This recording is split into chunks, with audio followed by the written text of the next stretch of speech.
two.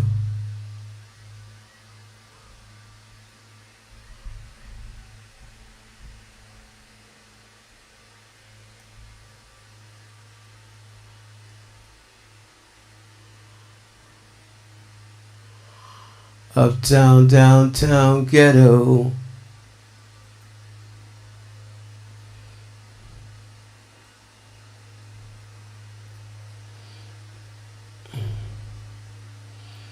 Okay, let's try this out.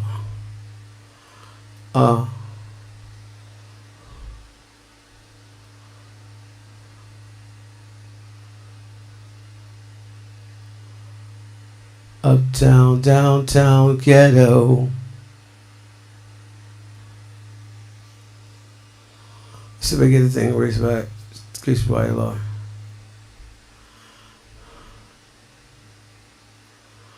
Young girl gets wasted by the law. Check, check.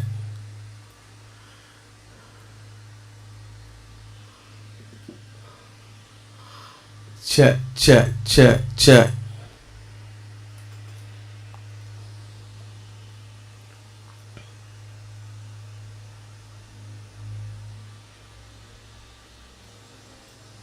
Hey guys, hey, hope you guys are doing all right. Good morning, welcome all of you to the morning show. As you go, show with Monte Cagle. Hey, coming down for you to the south. I hope it's streaming okay. Very excited to be here with you guys today. Hey, I'm Monte Cagle, your host, author, composer, musician, missionary, husband, father, world traveler, spokesperson, and general flunky for God and Jesus Christ. Hey, I hope you can see me okay today, if anybody's out there. Just going live once again today here in beautiful Aruba down in the tropics. Blessed Lord. And hope you guys can see me okay. Hey, I got on my authentic African American, I hate to say that, my black shirt, my African shirt today. It's authentic American African shirt. It's supposed to represent Africa. I remember when it first came out, man, in the 60s, man, we were like, yeah, man, I'm wearing my dashiki, yeah, I'm cool. You know, I just want to cover some things today. Hello, my love, it's a beautiful day. So glad you came to see me. Hey, I just started a little early because, you know, those on the other side of the world over in Europe can see us. I hope it's working okay. And having a great time already, man. Just weirding out.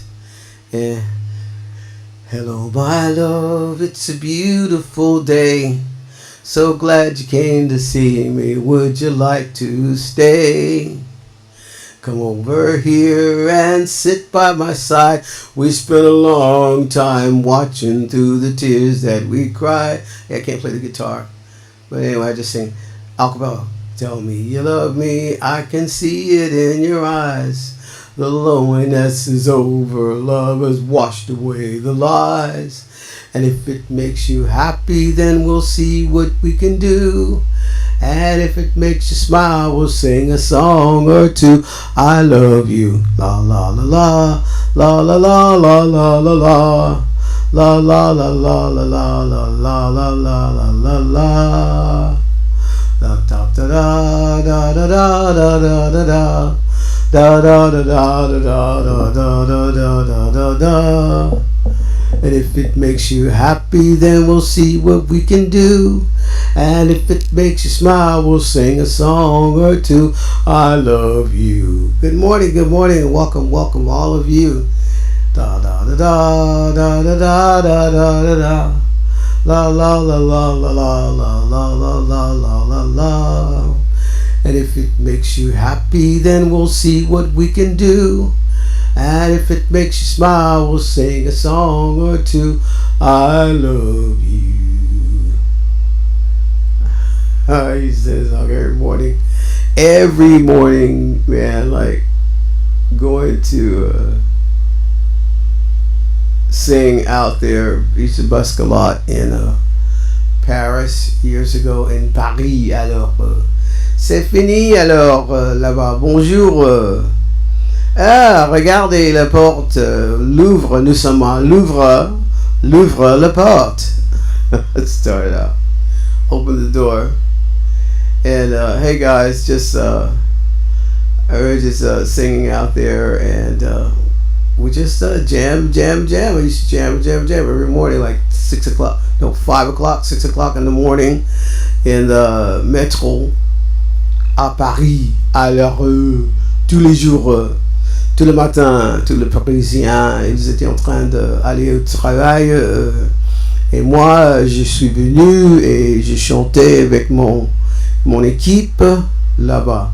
Hey, for those of you who are listening over there, this is the morning show with Monte. Hey, just was outside this morning chopping down trees and stuff.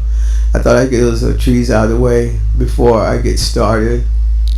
There's a lot of trees in our yard. So, hey, we out here on the Eco Glamping in the beautiful island of Aruba. You should come and visit us sometime. It's pretty nice down here. I like Aruba. It's really warm, and it's really nice out here in the beautiful islands and the tropics. It's just awesome. And I hope the microphones, everything's working okay today, and you can hear it clear as we're going live once again every day, just going live with Monte's Chat. And just so excited to see you guys out there in cyberspace. It's quite a experience that we can all see each other, talk to each other all around the world. I started a little early today because so many people over in Europe, some of my friends and a lot of loved ones over in Europe, they start the day out early, like 6 hours before us. So it's probably like 12 o'clock in Europe right now, and we're just out here enjoying. I just want to share with all of you going live right here in Aruba. Let me see if I can see.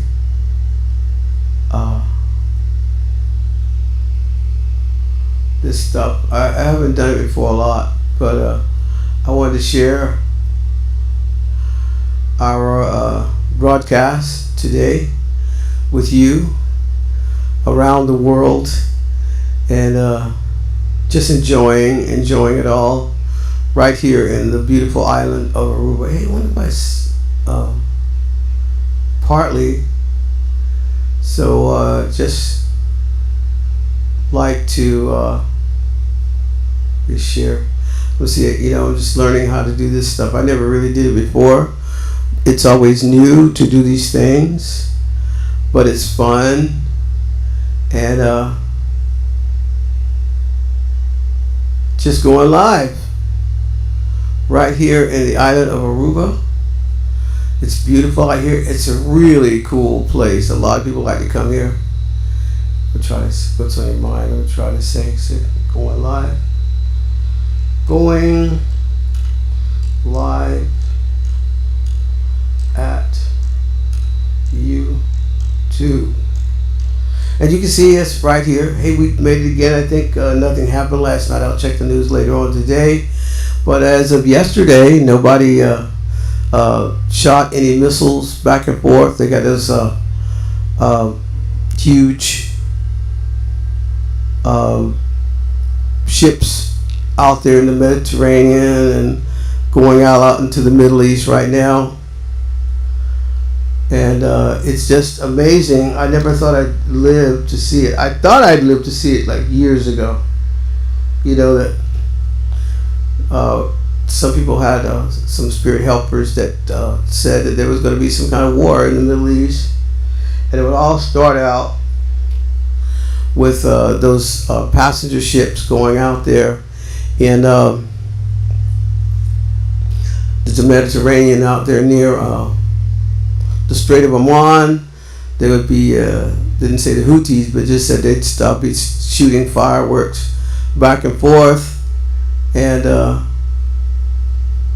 it looks like it's happening. You got those big aircraft carriers out there, and it's something that we don't really have to be afraid of. We don't really have to be afraid of this war. And if there is a war going to happen, it's just going to happen. It's prophesied. It's predicted. It's all prepared. All the angels and all the spirits are out there waiting and helping and watching over all of us. And it's all under control. Everything is under control. You don't have to worry about it.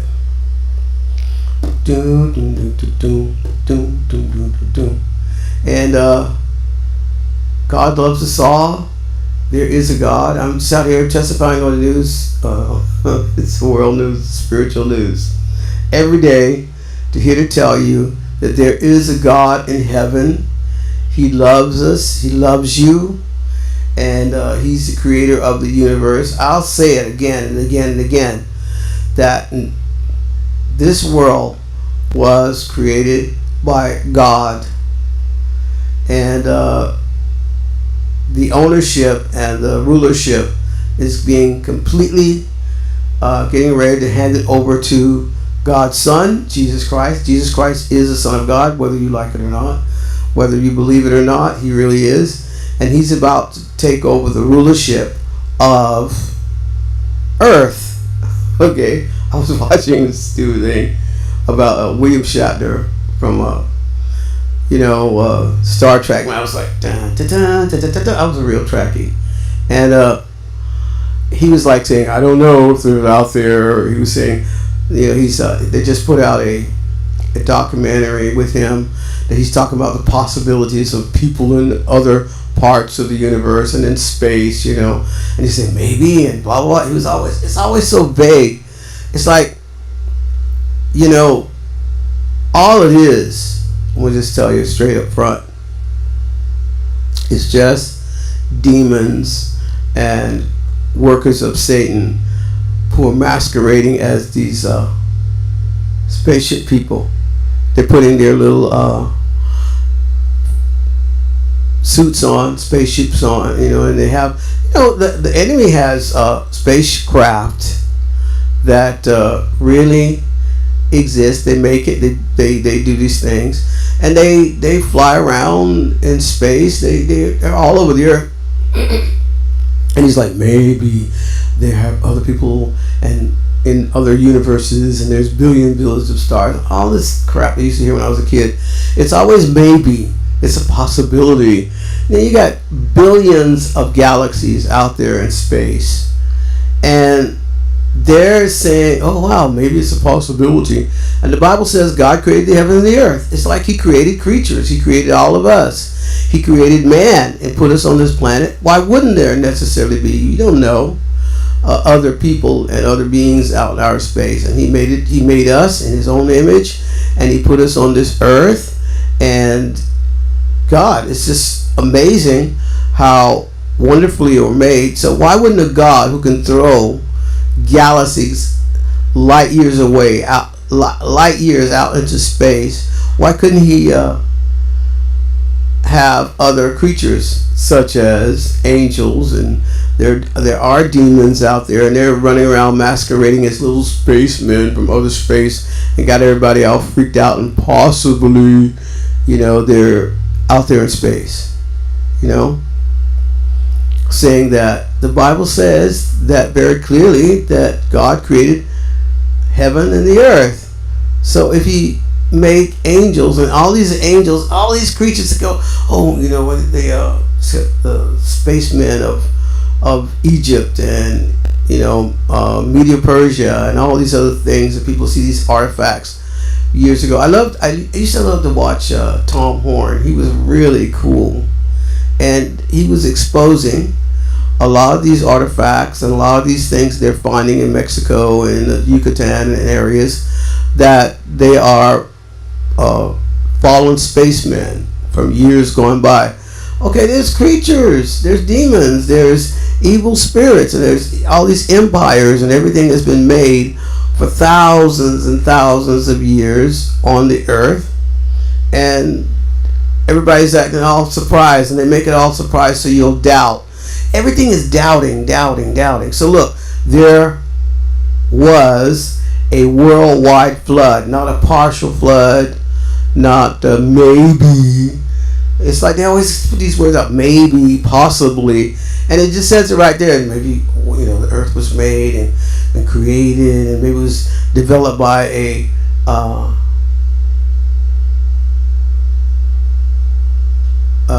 creatures, and it's like you sit there and you go, God, maybe. But the Bible says it's very clear in black and white. It's written on sheepskin and all that stuff years ago. But right now, with the printing press, they created and developed. Let's see some things. Okay, I think it's receiving it now. That they developed in I think 1100s. I'm not sure. The Gutenberg printing press. I'm not going to say I know the dates. I don't know everything. I don't remember all this stuff from high school, man. And school. But they created the printing press, and they copied the Bible and put it in English, in black and white. And it says, in the beginning, God created the heavens and the earth. So he made all these stars out there. You look at these stars and you see all these galaxies, and they can see galaxies now. And with the Hubble spacecraft, and there was the other Webb, that Webb spacecraft they put out there not too long ago. And they're looking out at stars, they're seeing these huge things, and they're saying things they won't even tell if they're lying. I don't know if some of them looked up there and saw heaven. You know what I mean? It's like people just say all these things, and the devil wants us to keep us all freaked out and scared and like, oh wow, maybe I used to sit out there at night sometimes in South Carolina, and the skies were really beautiful when I was a kid. They were clean. They were starting to be a little polluted, but they were pretty clear. And I used to look out in space and I just see all these stars, and it was so nice. And you see meteors flying at night, and you go, God, if you're really out there, da da da da. And they just pump all this doubt and fear that there's no God, and all the evolutionary things. And you know what? I can't get mad at these people who produce these works and ideas and things like that. Everybody's entitled to their own opinion, So, but I used to be out there in doubt, and then be crying out to God, and then go to church every Sunday. And every Sunday there's like boom, boom, boom, there's a God. Boom, boom, boom, every Sunday. And then all during the week, maybe, no, but there's not a God. Oh, we were created by monkeys and all this other stuff I learned in high school. And so you just doubt. And your first years in school, you're just tossed to and fro like children, of course, with every wind of doctrine. Wearing cunning craftiness, they lie in wait to deceive. That's what the Bible says. So the world and the societies we live in are always pumping this doubt,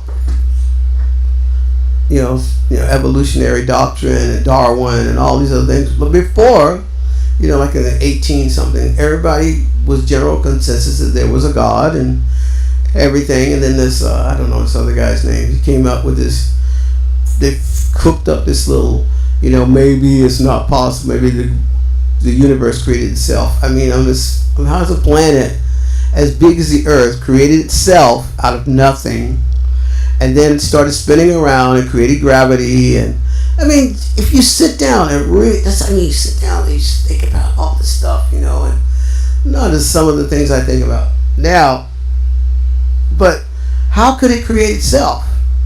How could something come from nothing?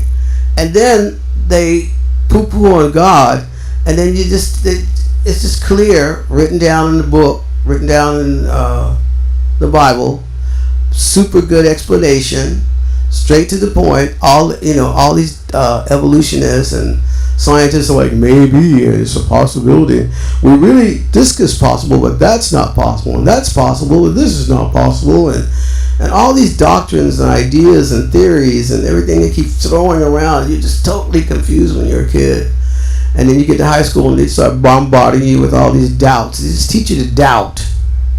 When you're a little kid, just wake up in the morning and your mom says, hey, God created the heavens and the earth. And you're like, wow, God created the earth. And that's a watermelon. That's a corn stalk. And they grow this way, they grow that way.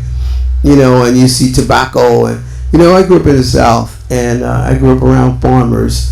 And they just say, the good Lord said this, and the good Lord did that, and everything worked out. Everything fit, But then I got into the meat factory of doubting at school, and by the time like in the late 60s, when everybody started coming in with the new math and the new science of doubt and fear and lies and possibilities and lies and more doubt, and then you start doubting God. And by the time you get to university, you're like totally freaked out. You know what I mean? And you just lost. You just lost out there.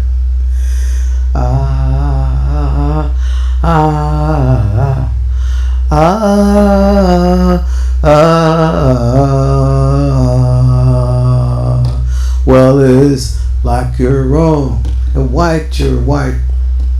Yellow you're mellow, but black get back. That's the way they play their game. That's the way they play their game.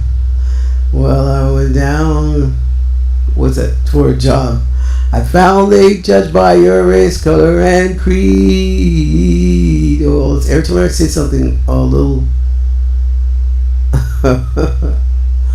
a little heavy, everybody gets a little, this little widgets and things start working out.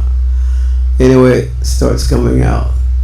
It says, I thank God, I got a song. Thank God for Jesus for setting me free. I praise my hand and I give him grace for breaking those traditional chains on me. I raise my hand and I give him grace for breaking those traditional chains on me.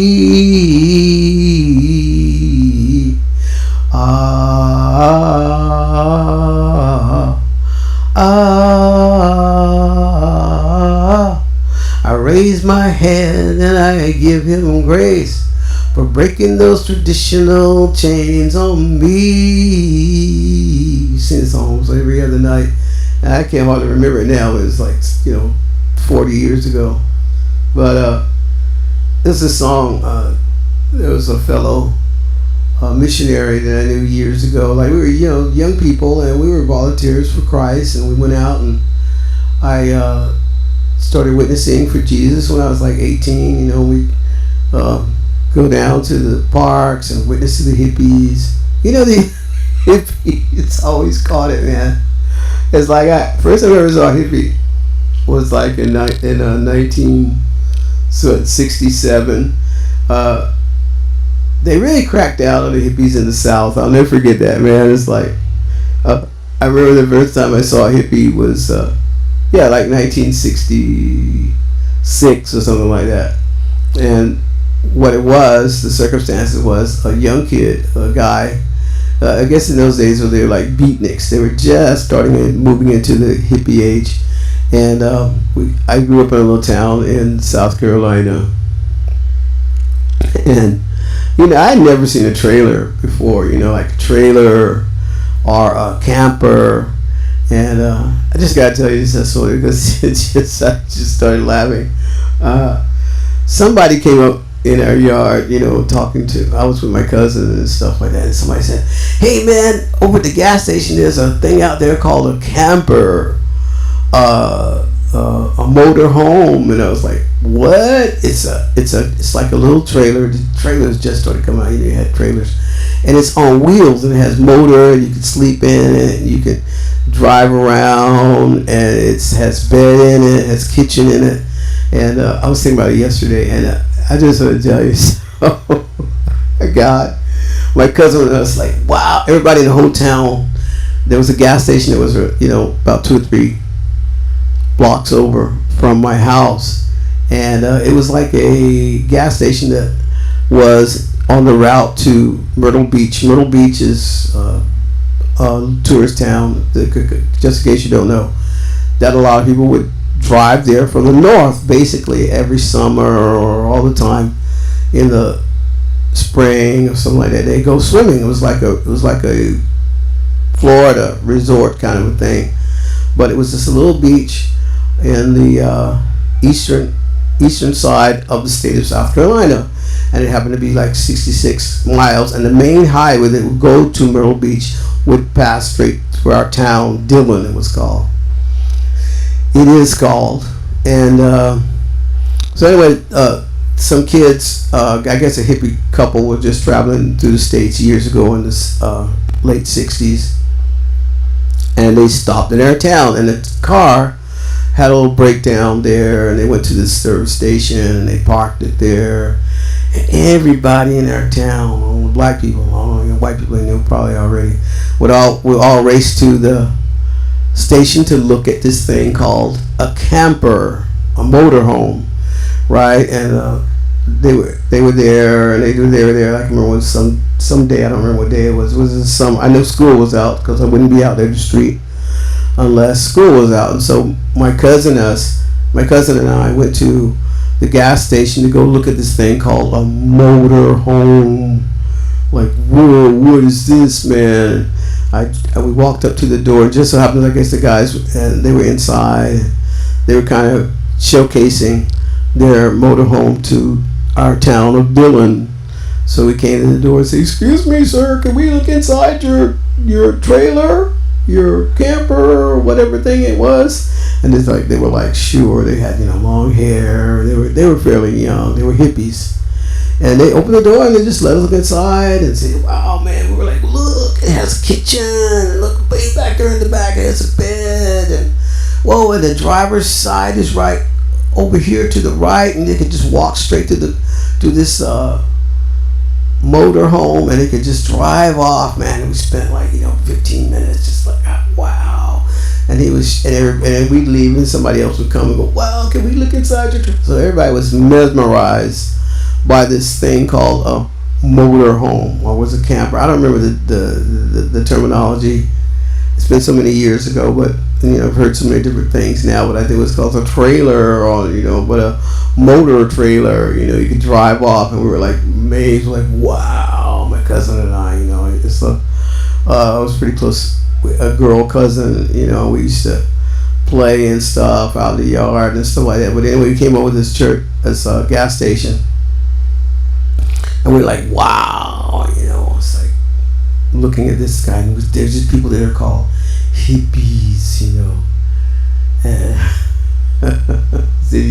it's hippie, And so they let us look inside, and it was just amazing. So all that to say, everything was just fresh and young and new, and people were normal, years ago. When you say normal, they were just, guys and girls.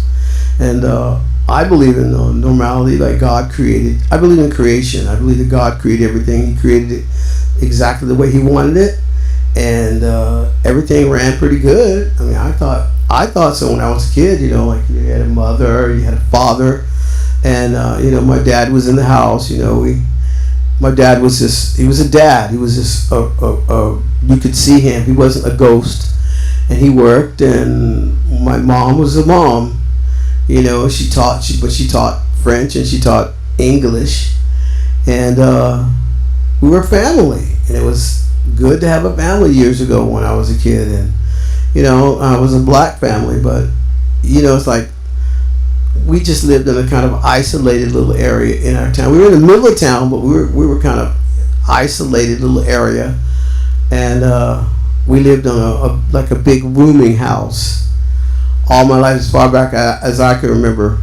And a man was a man, and a woman was a woman, and kids would play together in the street, and we didn't live off of monitors and things like that. We just were just people that lived near each other. We appreciated our community. We tried to help each other out. You had the typical, the drunk on the street, kind of like Mayberry kind of thing place, and he would get drunk, or he or she or whatever would get drunk on Fridays and Saturdays, and that's just the way it was. And it was like you were just excited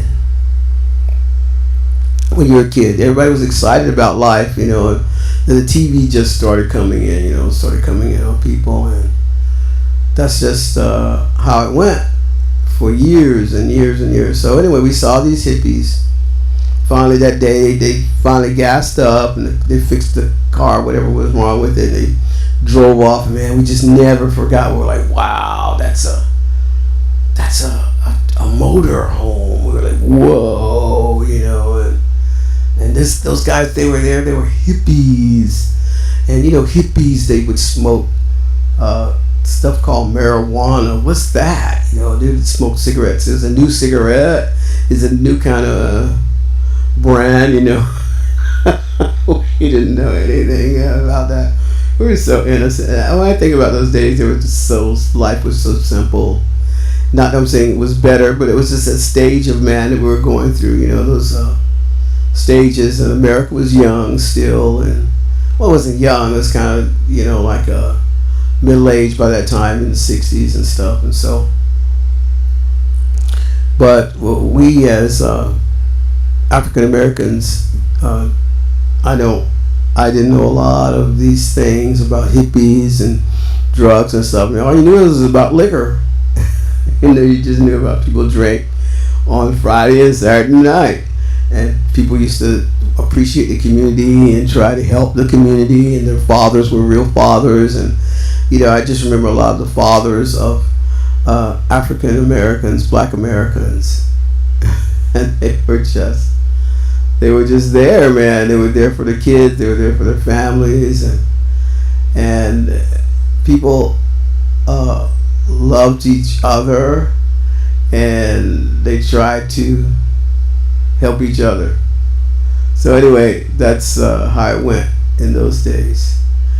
So I just out here by faith, and I just like to say, I'd like to wish you a real nice day today. It's pretty early. It's like 8 o'clock here down in the tropics, and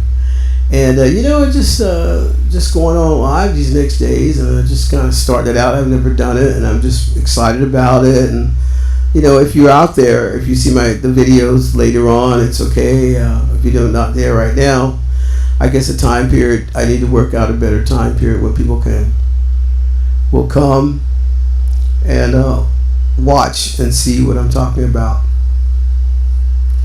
So that's just a little story I told. I can't believe hippies, man.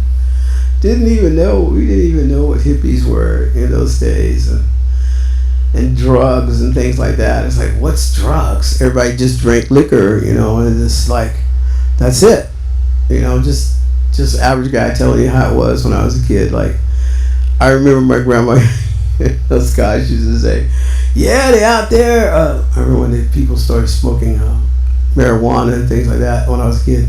But my grandma would talk to her friends sometimes. Say, yeah, they out there smoking that stuff called dope. We were, like I told you, near a very popular beach, and people would always have the main highway 301.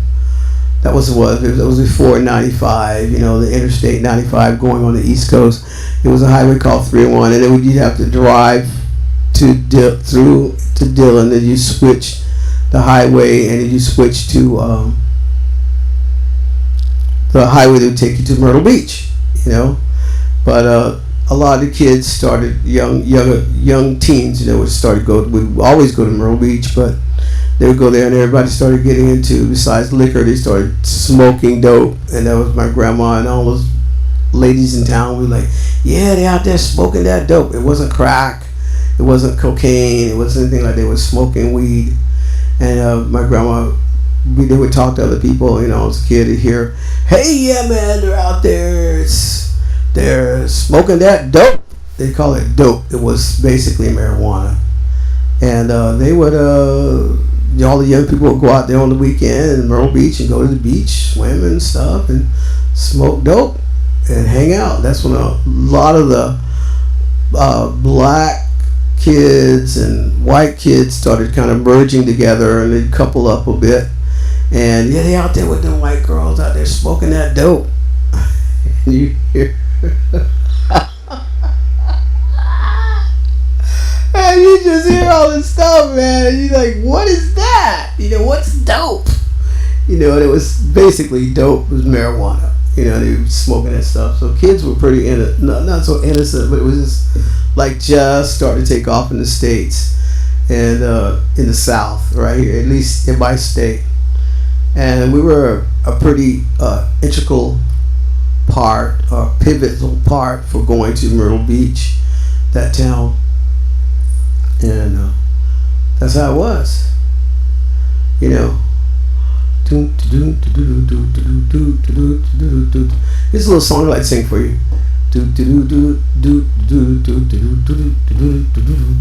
Born free, born wild, I've been born again. Second one, my official African, Black American t-shirt. So I'm gonna be just sing some African American songs I heard when I was a kid. Born free, born. It's not African, Black American sign. This guy was a real good witnesser, you know.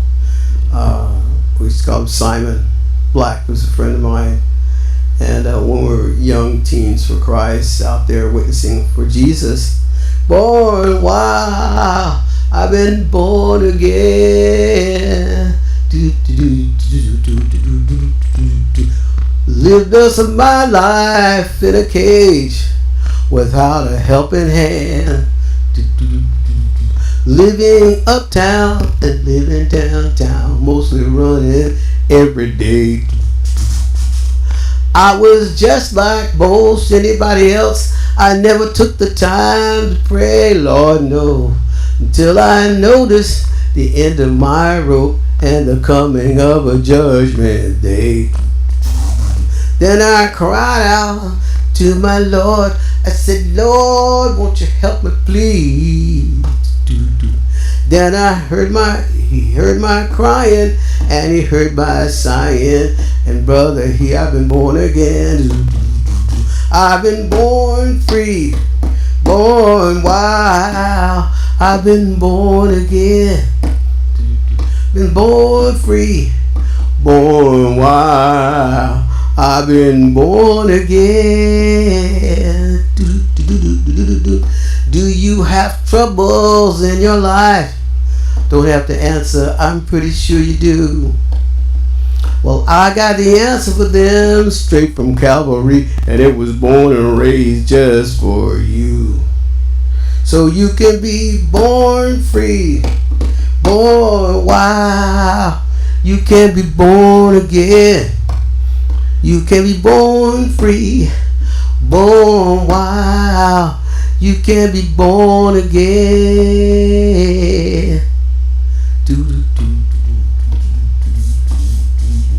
Born free, born wild. I've been born again. I've been born free, born wild. I've been born again. I used to sing this song from this writer, Wrigley. I don't know. I don't know his complete name. I just remember Wrigley now. But he used to write a lot of songs, more radical songs, in a youth group that I worked with for years and years and years.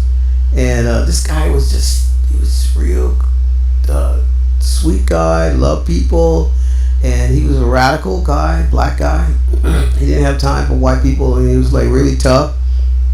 But years later, he just got saved and filled with the Holy Spirit, and he just started witnessing to the young, the youth of America, black youth, white youth, Indians youth, and telling his story of how he used to be a radical black guy. I don't remember all, like, was he with the Black Panthers and all that kind of stuff? I don't think he was, but he was just a black guy, just didn't trust white people. I'm just telling you like it is. And he just was wonderfully saved. I can't remember his testimony right now, but he started living and working for Jesus Christ in a youth group, sharing the word of God with black people and white people, Indian people, whatever. This race thing it's kind of weird. It's like now it's more like a commodity, like people just use racial issues to get what they want. Before it was a real problem, it's like, race was just pretty tough, it's like I grew up in the South, like that town I told you about, Dillon, a little country town in South Carolina, and all the black people lived on the one side of town, all the white people lived on the other side of town.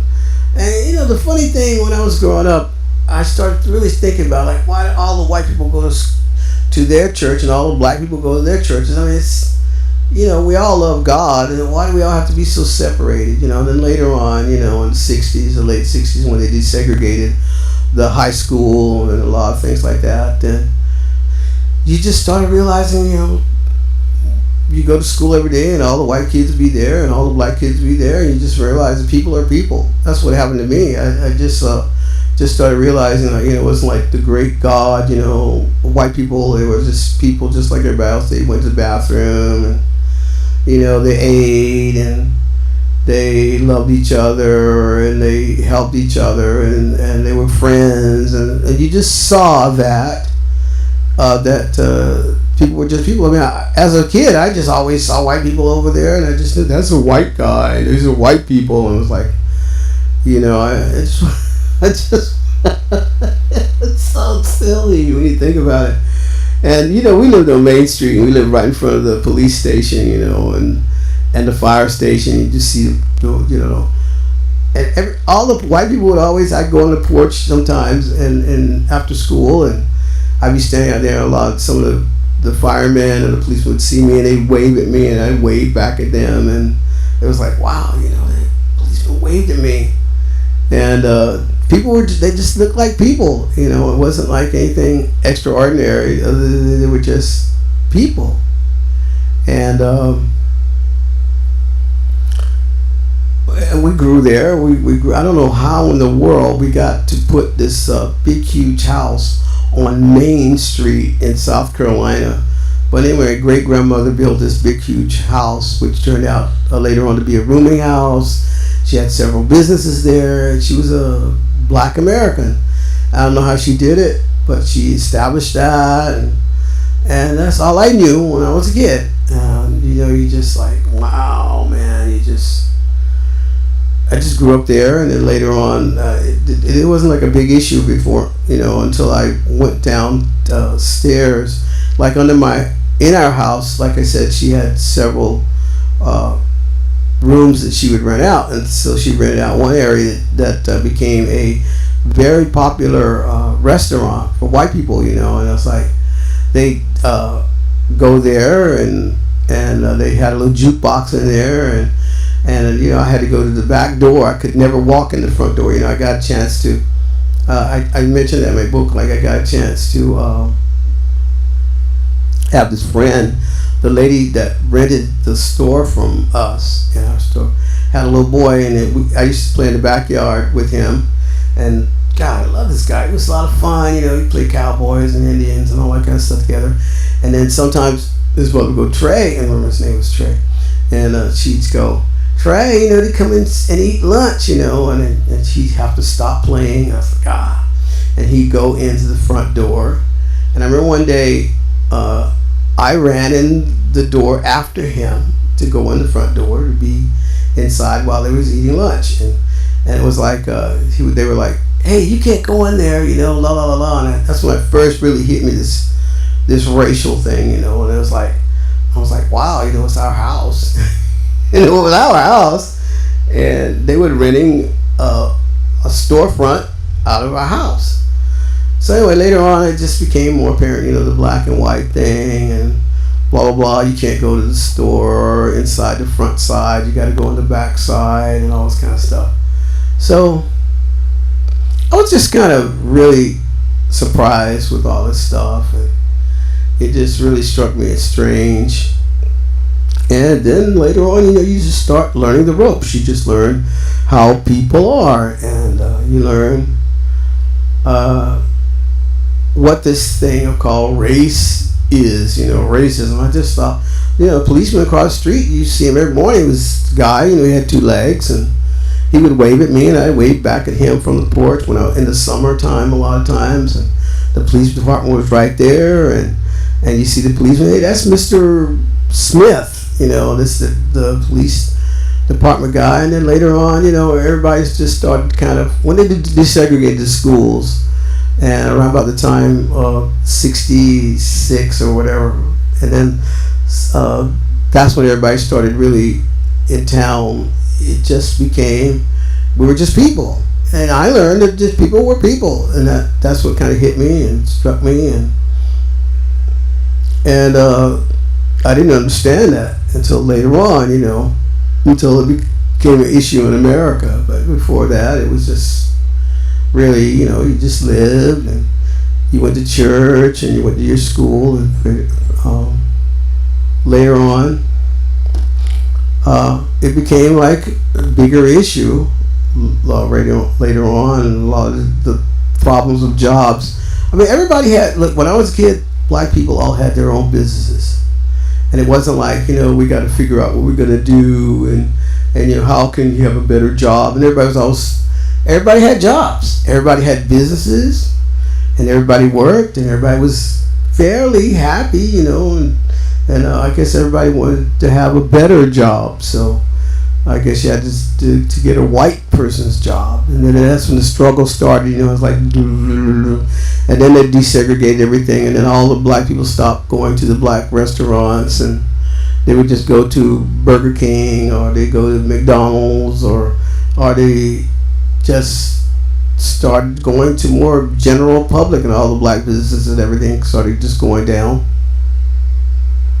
I just want to tell you the facts, it's like, that's what happened to me when I was a kid. That's all I can remember. And everybody was pretty much like that, and then America kind of just gravitated to the way it is now, where everybody's crazy.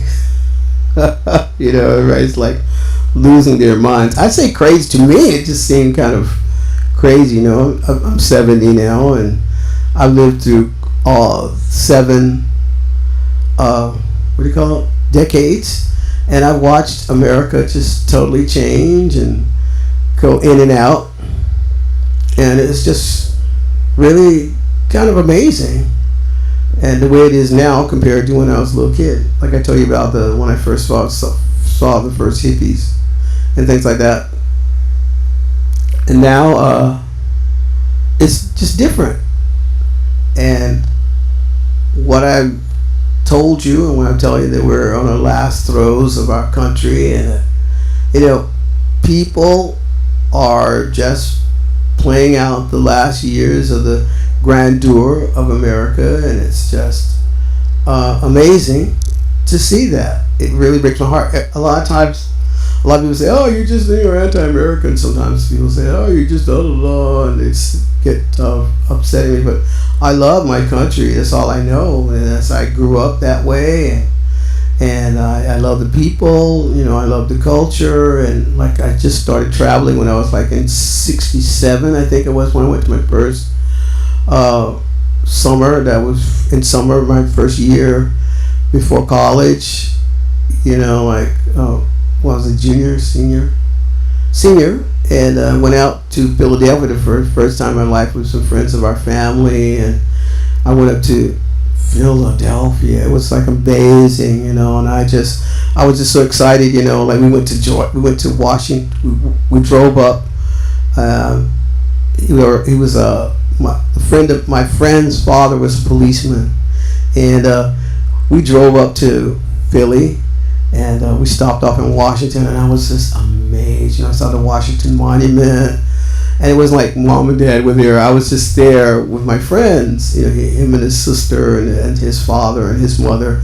And we had real fathers, black communities had real fathers. They really took care of their kids and watched their kids. Nobody was out hanging out in the corner smoking dope, everything. People were productive people and were progressive and were trying to really moving forward and taking care of our kids. And so I was like, wow. So I went to Washington and I was just so excited, I stayed up there for like 2 weeks, like the first, I think it was a week and a half, 2 weeks that I ever stayed away from home.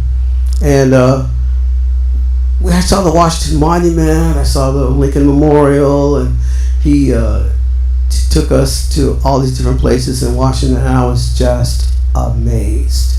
So I was just really proud of my country, and that was the week. Wow, let me tell you, that was so exciting because that was the week we were supposed, went to the moon. And I remember we were sitting in the, I remember that time because that's when we went to the moon. That was the first year, I think it was 67. They went up there.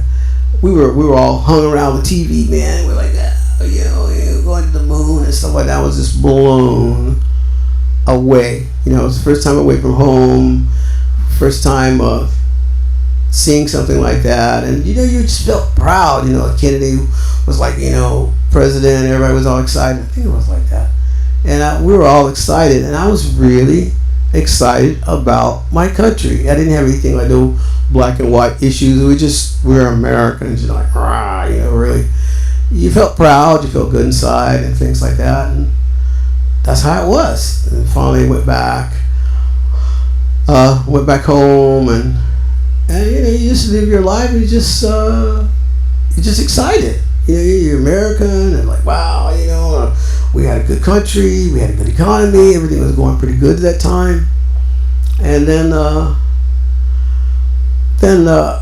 like about a year, like a couple of years later, I remember I graduated, and that's when everything happened. I graduated from high school, and that summer was cool, and like I did my first year of college. Like, I wanted to be a biologist. I'm going to tell you this little testimony because, that's what molded my life. And I liked being an American, and I liked being that, and I was proud of the country, and that was just how it was. I was just excited about it, and it was awesome, man. It was just amazing. And then I went to college. Just when all of the things happened to me in my life, I just want to share this testimony. I went to college, and I was so excited about biology, and the biology teacher, he seemed pretty good, he seemed pretty competent, but then he started kind of preaching to us. It didn't turn into, it wasn't like school anymore. It was just like an preachment. Evolution every day. He would talk about the little phylums and the different kind of species and animals and things like that, and it was really exciting.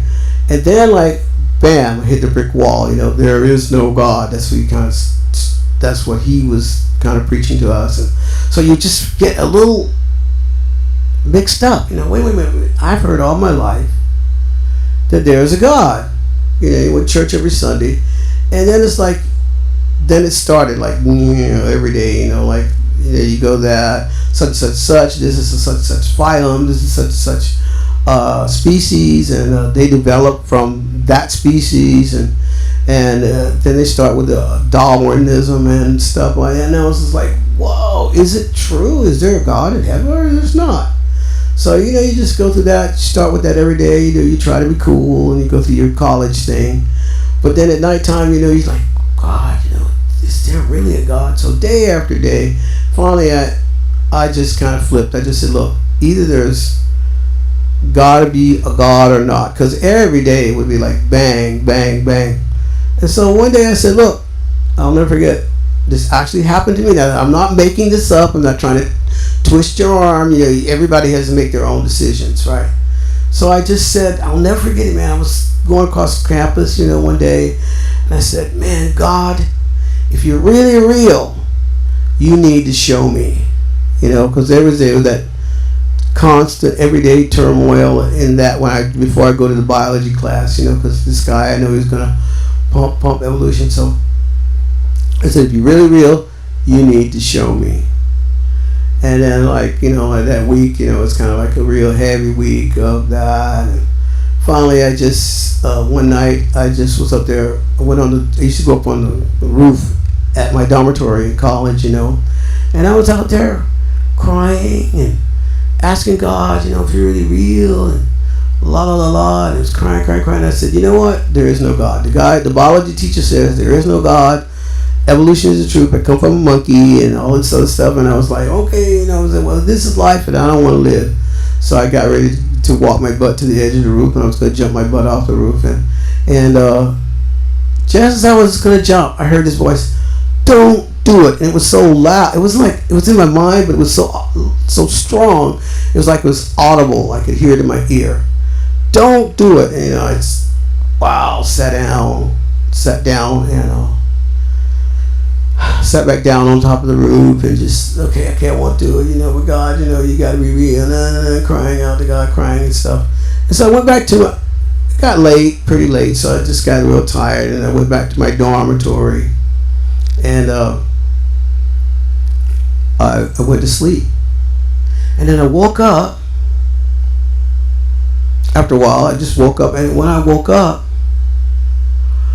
I saw this.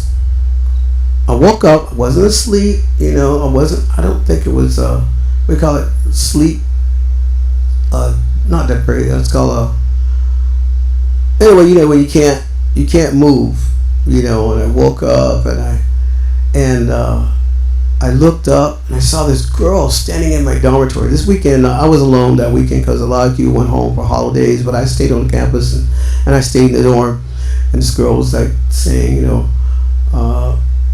God's really real. We are watching over you, and we love you, and stuff like that. And I was like, whoa, it was so heavy. We got sleep deprivation or something like that. So it's almost like sleepwalking. And then I jumped back in my bed. I sat back in my bed. I actually got control of my body, and I started being able to move again. And I was like, wow, this girl appeared there, and I was seeing that, and it just blew my mind. I said, we're watching over you, and everything is under control. I'll never forget that part anyway.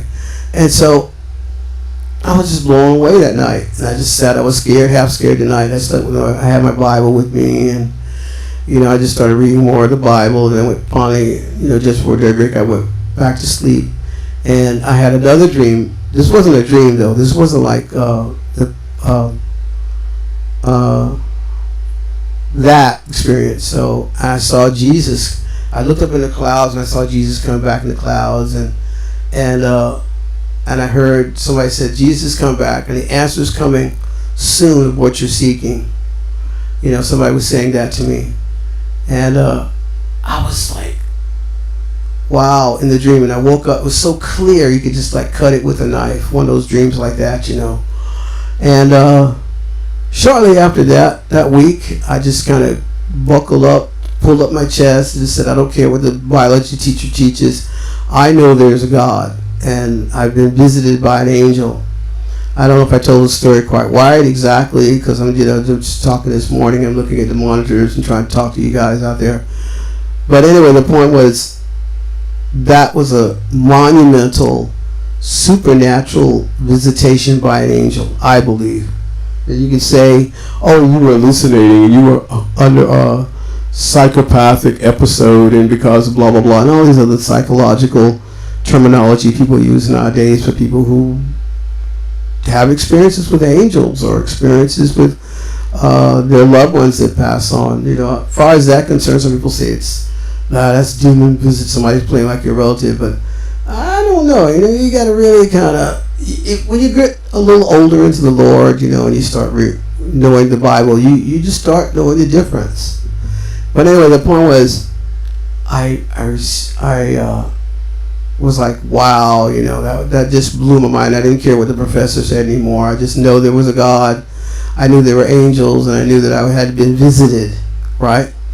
Then shortly after that, through young people going out. In that time, a lot of young people going out talking about Jesus and stuff, and I decided, I met some other young people that told me about salvation, about receiving Jesus and being born again, and I was like, wow, I asked Jesus in my heart, and I really got saved. It wasn't like because mom said you got to go to church, you could be saved, or granddad, anymore. It was just my own decision, and I asked Jesus in my heart that week. I'll never forget it. That other week, and I became what's called born again, and I was just blown away, and I was just like excited, and I just decided to become a missionary. And I got sick of this stupid biology teacher and all this other smorgasbord thing I went through in college, and I became a youth for Christ, and I just started going out witnessing every day and telling people about Jesus, and lived in a commune. Communes were very popular in those days, in the early 70s. That was like 71, 72, and lived communally and just went out every day and told people about Jesus, and then went from there. I worked in some other communities in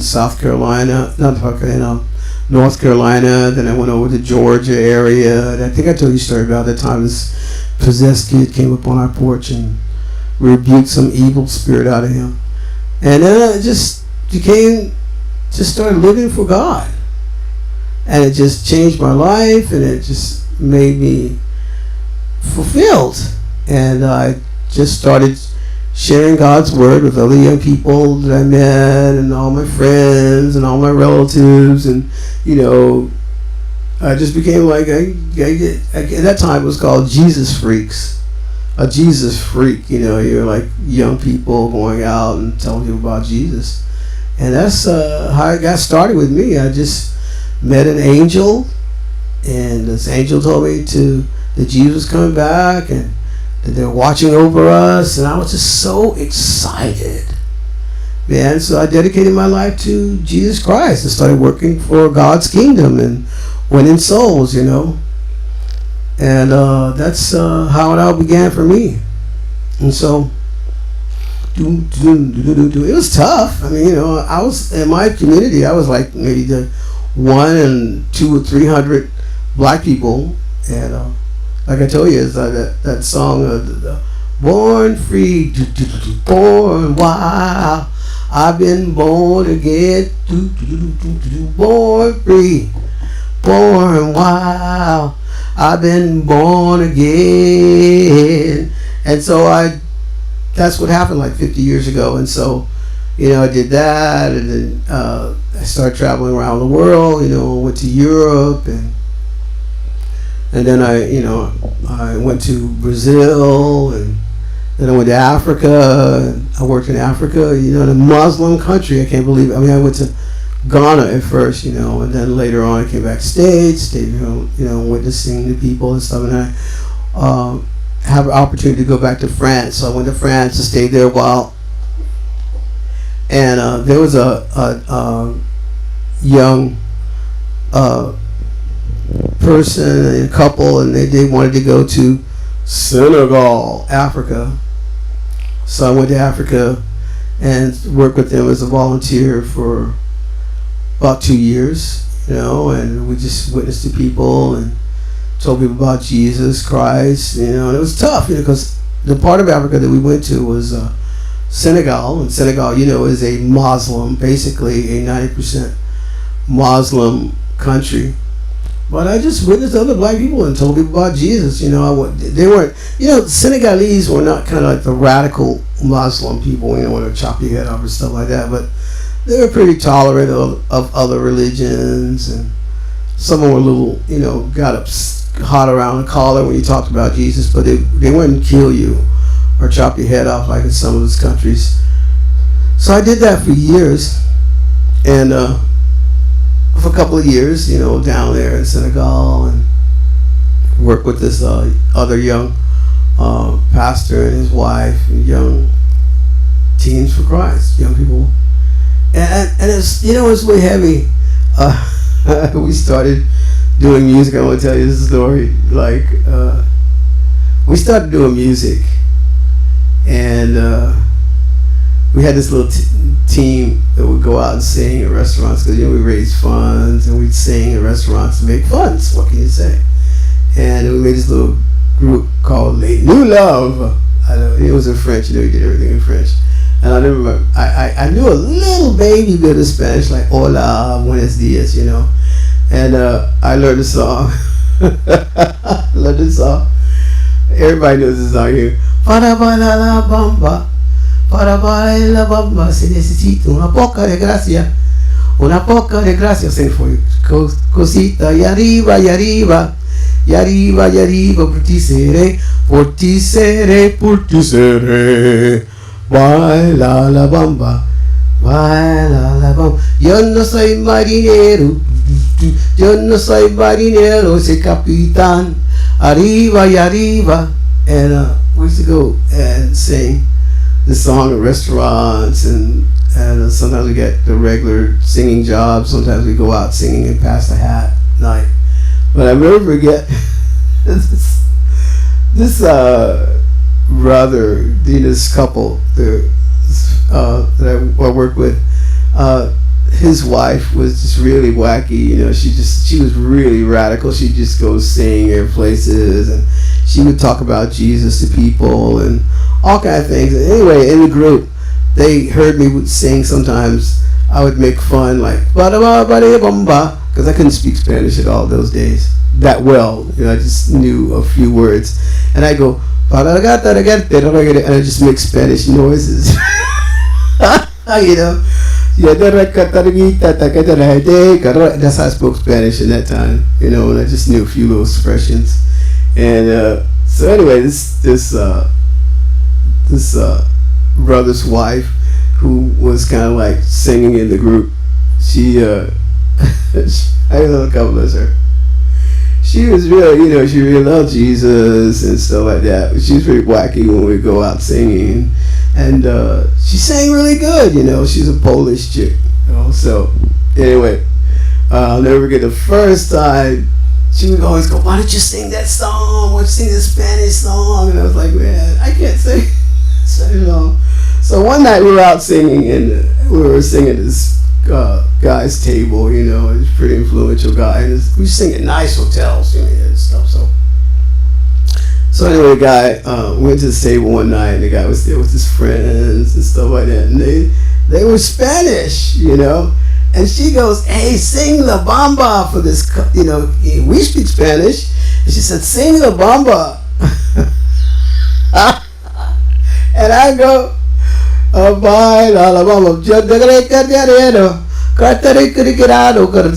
these people speak Spanish, you know, and I was making these Spanish noises. And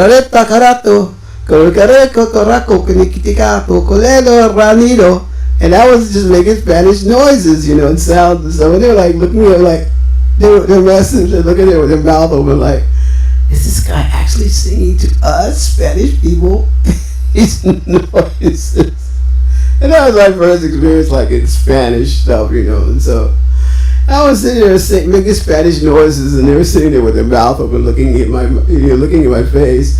And then, of course, everybody, you know, baila la bamba, baila la bamba. And everybody knew the refrain, you know. But as far as the verses, and I was just making Spanish noises. I'll never get that, man. It was just a riot, you know. And I was like, they were like ready to break out laughing. And also laughing when the sister was always, I call it, you know, my sister in the Lord, she said, "Sing the Spanish song, sing La Bamba, man." You know, she'd always ask me to do that every day when I was like, nah, it was so humiliating. But I think the Lord used that to kind of humble me and teach me about being humiliated, to humble me and make me a better person. And eventually it would always turn into some kind of conversation, because everybody that spoke Spanish would always have to admit this guy's not really speaking Spanish, he's just making Spanish noises. But it would turn into a conversation, and some people would get saved.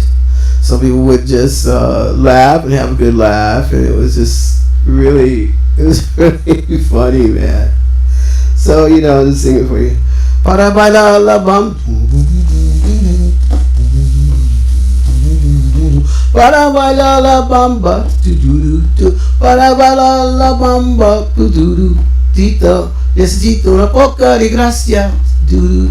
Una poca de gracia, otra cosita. Y arriba, y arriba,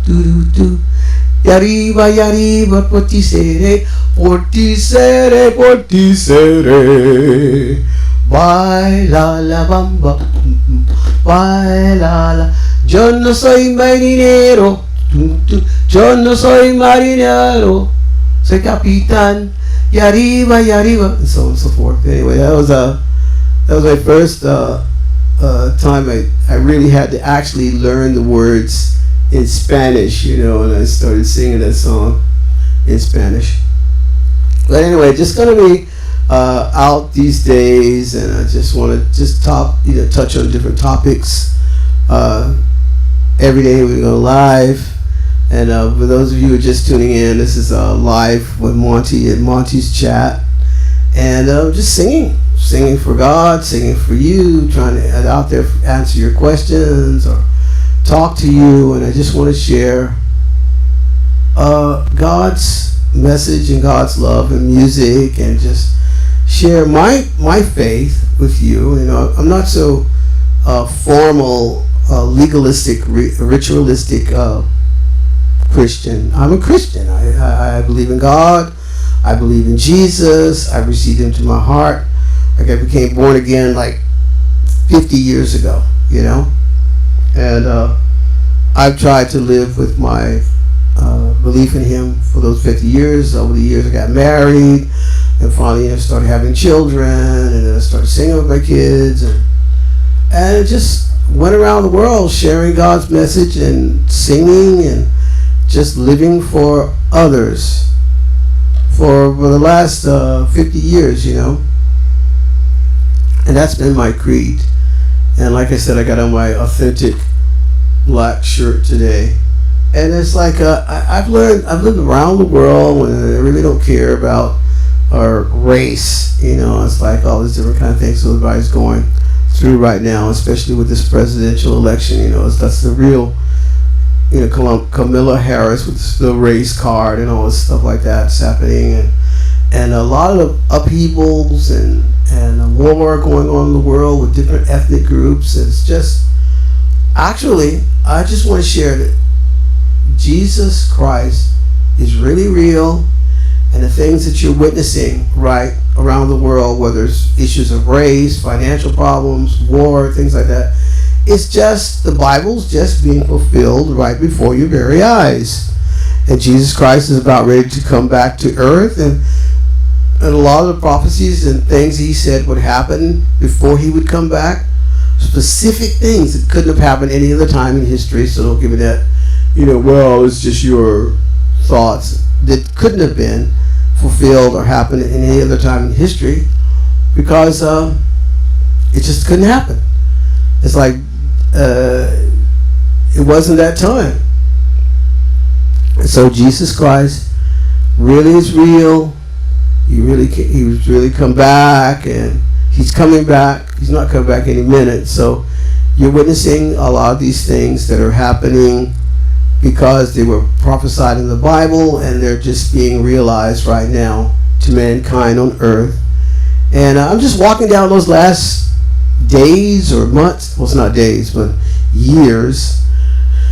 And we're waiting on specific things to happen. Maybe I got the interpretation right. Many people have gotten interpretations right. Or so maybe some people, I don't know if they got it wrong. Or people talk about the rapture and the pre-tribulation rapture and things like that. And it's like there's a lot of controversy and disputation and debate about that. I'm kind of like I believe that we're going to go through the tribulation. I really do. Now, if I'm wrong, if I'm right about it, wow, okay, I just stuck to my guns and I made it through. If I'm wrong about it, wow, that's exciting. I'm up there floating around with Jesus and in the disappearance. But I don't believe Jesus is going to come back secretly and take his little Christians back to heaven with him, and just kind of sneaky approach the world. I believe that Jesus is going to come back, and like the Bible says, that every eye shall see him, and they that pierced him also, and it's just going to be like a real apparent, obvious time that the whole world is going to witness. It's not going to be a little sneak behind the back door entrance when Jesus comes back. I believe it's going to be very apparent. And what we're witnessing right now is a lot of the things that, we got ideas wrong or this or that wrong about time. Time prophecies is just really tough. It's tough to call sometimes. But Jesus is not coming back tonight or tomorrow, so I'm not going to sit on top of the roof waiting for him to come back, or you don't have to sit on top of the roof waiting for him to come back. He's just going to come back very apparent, very open. Let me see if I can show you a verse. Let me change things around back the way it was. I'm going to turn this thing here. It says how Jesus is going to come back. I turn to you, Matthew 24.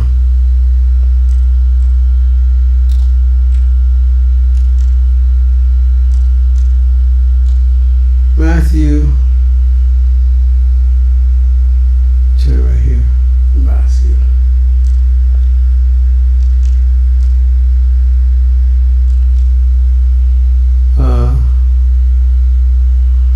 Matthew 24.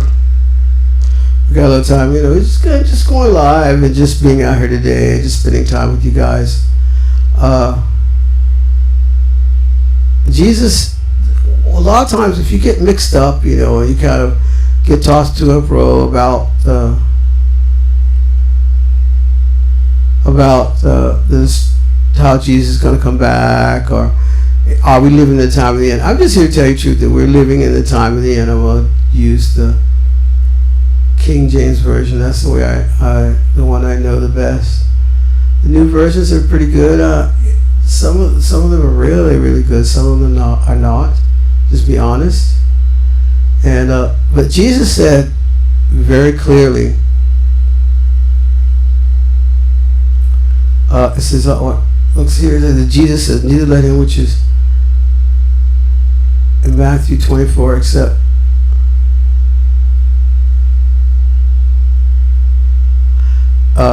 Jesus just said it very clearly.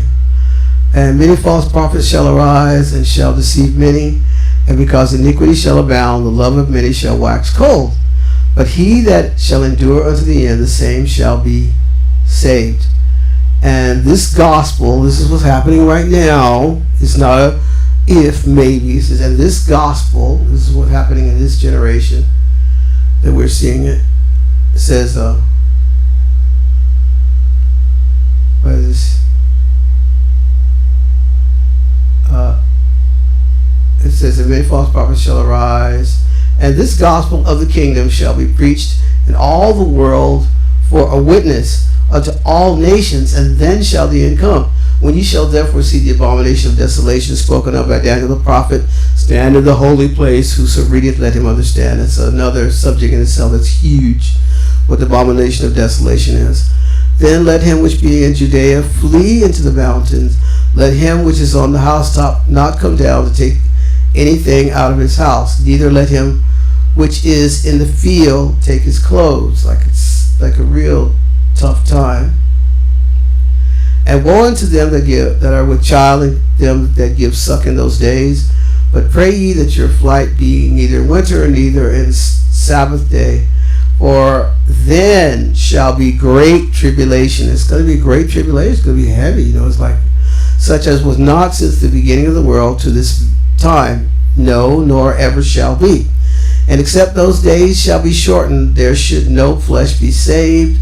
But for the elect's sake, those days shall be shortened. Okay, it's like, it's killing so many people nowadays. Everybody's dying, and they're trying to kill them through war, or trying to kill people through discouragement. People killing themselves like crazy nowadays, are killing themselves through there's these pestilences and things that are happening right now that are not normal. I'm not going to say the word because they'll probably take it down. You broke some kind of community part of being able to speak online live, so therefore we're going to give you a strike or whatever. You can't use it. But anyway, this is important. Except those days shall be shortened, there shall no flesh be saved, but for the elect's sake those days shall be shortened. Then if any man shall say unto you, Lo, here is Christ, or there, believe it not. Jesus said it. This is words of Jesus. This is Matthew. For there shall arise false Christs and false prophets, and shall show great signs. And what's it? Show great signs and wonders is as much that if it were possible, they shall deceive the very elect. A lot of things going to happen. People say, I'm Jesus, and look at this. And everybody's going to go, whoa, it's heavy. Wow, this is Jesus. No, Jesus is not coming back like that. Wherefore, if they shall say to you, Behold, he is in the desert, go not forth. Behold, he is in the secret chambers, believe it not. For as a lightning, now look at this. Now this is very clear. I mean, it's just like, how clear can you be? And these are words from Jesus himself. For as the lightning cometh out of the east and shineth even unto the west, so shall also the coming of the Son of Man. Like lightning, like a very apparent kind of manifestation, right? So the Son of Man be, for wheresoever the carcass is, there will the eagles be gathered together also. And it says, immediately after the tribulation of those days shall the sun be darkened. Like the sun's going to be darkened, like stuff in space, not little, on YouTube or something like that. You're going to see it. You're going to see it on television, not through the news, not CNN, ABC, CBS, or somebody's podcast. It's like it says, immediately after the tribulation of those days shall the sun be darkened, and the moon shall not give her light, and the stars shall fall from heaven, and the powers of the heavens shall be shaken. And then, now guys, okay, it's just pretty clear. It's right there, black and white. Then shall appear the sign of the Son of Man in heaven, and then shall all the tribes, I mean, it's like everybody, every kind of person or whatever, earth shall mourn, and they shall see the Son of Man coming in the clouds of heaven with power and great glory. Now, it doesn't say it could be coming on YouTube or coming on CNN, and you're going to see it. It's the clouds of heaven. And they shall appear in the sign and then shall appear, verse 30, and then shall appear the sign of the Son of Man in heaven, and then shall all the tribes of the earth mourn, and they shall see the Son of Man coming in the clouds of heaven with power and great glory. It doesn't say like some puny little entrance of somebody shooting some cannons off, or some tank, or some atomic bombs are going. This is power, great glory in the heavens, right? And he shall send his angels with a great sound of a trumpet, and they shall gather together his elect from the four winds, and one end of heaven to the other. So it's going to be a very outstanding situation, just wanted to just share it with you again. It's like, it's not going to be just some little pussyfooting little time. And it's going to be outstanding. It's going to be amazing, right? So, I just got this song. It's just part of my head. And it says, Jesus tells us, if you love me, do-do-do, I can't play the guitar, I wish I could. You shall suffer any loss. Come and take yourself away with me. Be soldiers of the cross, and be not yoked with disbelievers. Be separate in your way. Come and join the soul retrievers, for these are the latter days.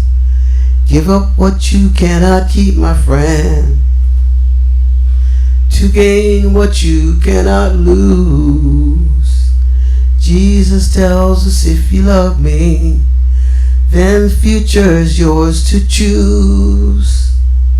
Be not yoked with disbelievers. Be separate in your way. Come and join the soul retrievers, for these are the latter days. Give up what you cannot keep, my friend, to gain what you cannot lose. Jesus tells us if you love me, then the future is yours to choose. So that's basically how it is. Hey guys, just a little reminder, I'm coming to you live from down in the tropics, and we're broadcasting down south and just going on live, and just a little reminder that we are starting our ministry of just really sharing the word and sharing the truth and sharing the lessons and sharing the stories that we've learned over the years. And we just wanted a full-time ministry. You know, I can't. About a month ago now, a little over a month. Yeah, I fell off the roof. I was trying to work on some basic cabins that we have down here. We have like a eco camping ground. You know, instead of tents, we put up cabins, and you can come and stay, you know, for a day or a couple of weeks, or up to like a normal camping time period. You can see us at our Airbnb. We kind of organize that through Airbnb, and you can come down and enjoy the tropics, enjoy Aruba, and spend time with us. And you know, we're pretty close to all the areas in our town. We're in Oranjestad, and you can walk to town from our place. You can walk to the beach. When you stand out in the street, you can see the top of the palm trees of the beach right at our house. You know, and so we invite you to come, and we have very reasonable camping rates. It's not like a fancy hotel. If you stay, it's hard to stay in Aruba and a lot of hotels, because the average hotel is like $100 up front. That's the minimum, and that's I don't know what you're gonna get for that. But the average hotel here is like $200, $300 a night, and you can come and stay. Love Light Eco Camping right here. We're right here in Oranjestad. It was the first house built in our area over 100 years ago. I'm not kidding. When I first came here, there were no roads, there was no highway, there were no houses. We were the only house. It's a Kanuku house, old-fashioned, realistic, authentic Kanuku house, meaning like a farmhouse.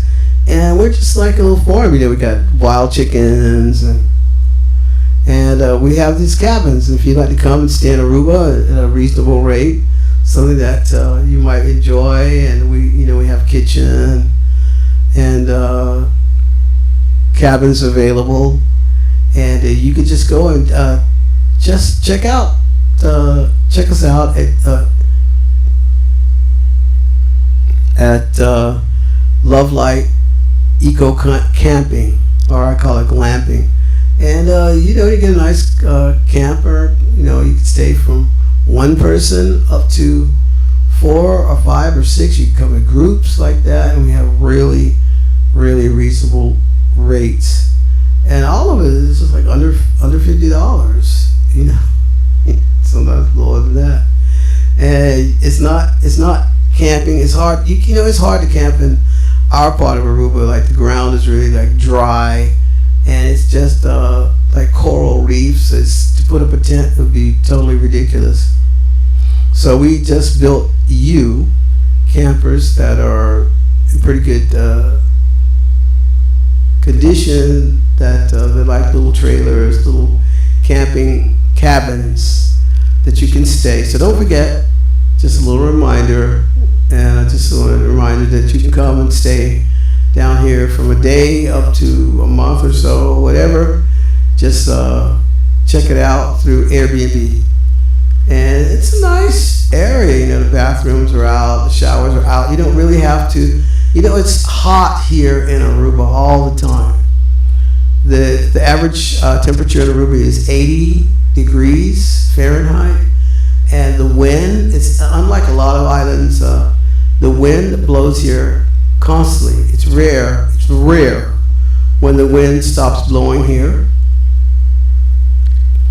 And just a little heads up, if you're looking for a nice place to stay that's, you know, friendly, we try to be friendly here. One happy island, they call it. You know, that's the advertisement for Aruba. And you can come and stay with us. And you get your own private cabin that you know, you go and come at your own time, and it's right near all the grocery stores. We're in the middle of grocery stores and shopping, and we're right near the major shopping centers. They're all, you can actually walk there from our house. It's 15 minutes from our Airbnb area. So check it out, go online, check out Aruba Stays, and look out Love Light Eco Camping right here in Aruba. It's the first time. That's the actual dedicated campground, more or less. We thought of tents when we first got here, but the ground is super hard. You can't put up tents here. So we have done the work for you of having your own private camper. And it's a camping situation, you know, you're out here in the woods. We're in the woods. It is the woods. It was the woods. It's all built up now, starting to be built up. And there's it's a nice community. It's, you know, people don't bother you, and they don't. And our beach is right in front of, a few minutes walk. Well, yeah, about 10, 15 minutes walk, depends on you, to the beach. You can see the palm trees from our house, and you can go swimming. You know, my wife goes swimming every day right here, and it's Love Light Eco Camping. So check it out, Love Light Eco Camping. Airbnb, check it out, and you can stay at a really reasonable rate and just enjoy the island, enjoy the beautiful islands. I mean, I've been to like 70% of the islands here in Aruba, and I'm not Aruba, but in the Caribbean, really, from Jamaica all the way down to Trinidad, and not because it's my island or the island I'm living now with my wife. She's Aruban.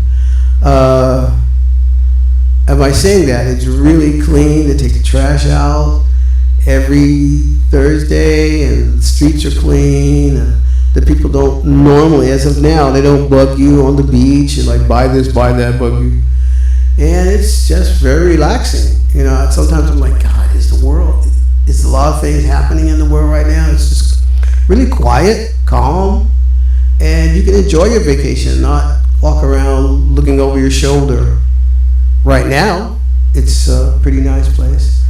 So just wanted just put you a little heads up for that, and tell you that you'll just love it. At Eco Camping, everybody's out selling something. So I'd like to promote our campground. And also, just like to say that we're just sharing more truth and more gospel with people nowadays online. And we really could use the help. It's just Tara, Melody, and me down here. And you know, we need your prayers and any kind of financial help you'd like to throw our way. Not throw our way, give our way, and be a part of our ministry. Because every soul that we win, every person that we win to Jesus, you be a part of it. Help us in our ministry. You know, we don't have this big, huge cathedrals or anything, but we individually have been and are witnessing and telling people about Jesus for years, over 50 years now. And if you'd like to be a part of that and reap the benefits of that in heaven, heaven is coming. It's not like far away anymore, and it's not any minute heaven's going to be here, but The Bible prophecies are being fulfilled, and you are living in the latter days of world history. The kingdoms of men, anyway, and God is about ready to take over this whole planet and rule it the way it should have been ruled thousands of years ago. So just remember, love light, eco camping or glamping. Love light. Just remember the word love light, eco clamping, camping, clamping. Right here in Oranjestad in Aruba. Doom, doom, doom, doom, doom, doom, doom, doom. And a lot of people like to come down, and it's pretty safe. It's a safe place. I think it's a place that you can even kind of hang out during the Third World War. I think it's going to survive. It's I'm sorry, it's apparent. That is no joke, but these guys are crazy, these world leaders, and what's happening with Iran and Israel right now and other Middle Eastern countries. Looks like things are going to come to a head very soon. They've got these carriers over there. I started out telling you about that. They got these people over there with these aircraft carriers that are carrying these missiles and bombs and jets and bombers, and now they even sent these submarines over there right now, and it's just becoming hot and heavy, and it's not a joke. And you don't have to be a rocket scientist to know that that's how wars start. One shoots and the other shoots back, and it just goes back and forth, and every time it goes back and forth it intensifies. And it looks like we're at the phase of nuclear war. Why not hang out for that with us down here in the Caribbean? And just be honest, about this election thing. It's like we used to live in Venezuela, and I just watched. Venezuela was, well, I'll tell you about what coming. I'll take a little break, and I'll be back at Just a Little Warm. This is Monte's Chat, going live right here in Aruba, down in the Caribbean. So we'll be back in just a minute. We'll take a little break. Let's see if it's-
Okay, guys, we're back. Back. We're right on track. Hey, wanted to just say lots of love going out there to you today.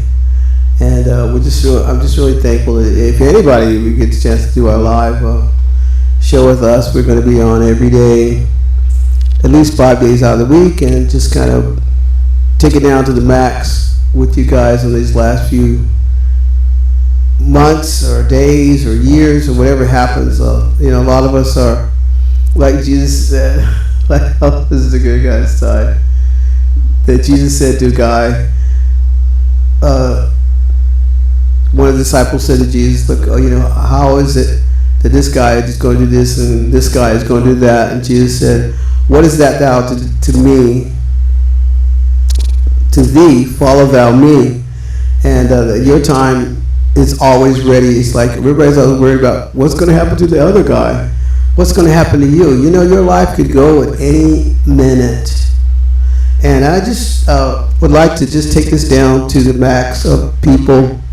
Look, but what is your life? Like they always show us out there in the grass at all these trees. I'm gonna try to put up some more pictures of what's happening in the Caribbean. It's like you just come here on this earth, you just appear here. I always tell people, just appear here. We just appear here, and then your mother and your father take over and teach you how to go to the bathroom, clean up, teach you how to eat, teach you how to walk, and then you start talking, and before you know it, it's kindergarten, and oh wow, your first day at school. So I'm just trying to tell you that the spirit world's really weird. Just like you appear here physically, you're going to appear in the spirit world. And where, for those who are walking in this life and have a possibility of standing before God and giving an account for their life, you're going to have to make the decisions. Like people I'm sure all the time in some fashion, shape, or form, God's trying to reach out to you and tell you that He's really real through people like me, through people like preachers, through preachers like your loved ones, or people trying to tell you, you need to take this opportunity to decide where you would like to live eternity, in heaven or hell. And I'm just here to tell you, like many people may have tried to tell you in the past, heaven and hell are real. They're not just a state of mind, your physical, mental conditioning. Like you have a happy-go-lucky attitude, you may have good dreams of nice places and things like that. If you're a really pessimistic person and you walk around with your looking down all the time, you're going to see visions of hell in your mind. But I'm sorry, like, it's not in your mind. This is actual. There are actual places, just like in the universe. If you had a way to look, they're like in the collider in France, like they're what's that thing called? Hadron Collider there, and they're crashing these atoms in each other, and every crash they see some kind of phenomenal anomaly or something that you don't normally see every day, like maybe phantoms or things like that. And a lot of experiments they tell the general public, and a lot of experiments they don't tell them, because I believe they're seeing freaky stuff and things that are not normal.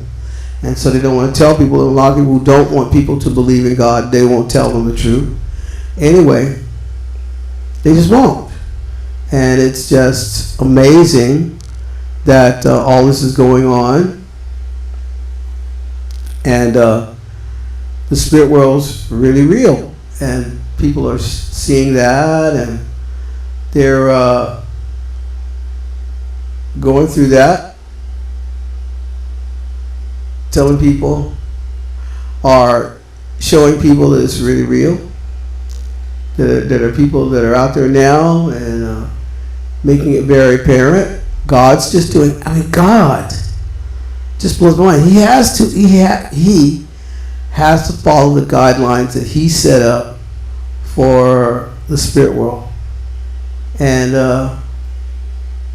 look at this thing. You know, I don't have a technician other than myself. He has to follow the guidelines that He set up, and all this life is, to be honest, it's just a test. And the last few years, God is testing mankind and being behind the scenes. He doesn't manifest Himself out to a lot of people, and it's not a regular thing because it's a test.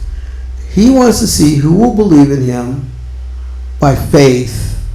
And it's a by faith situation going on right now, and that's the way He did it. That's the way He decided it. And you get mad at Him.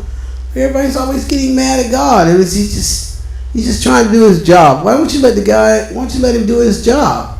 What are you getting mad at Him about? Just because He's not doing things the way you want and the way you think it should be done. Like, thank God He gives us free will and we have choice and things like that. And He loves us, and He's given us a free will. We can do whatever we want. I mean, look what's going on in the world right now. Do you think all this stuff is just fun for Him to watch His creation being destroyed with all these people? A lot of people just having abortions. You know, my wife had all her kids. Sometimes she would be freaking out, man.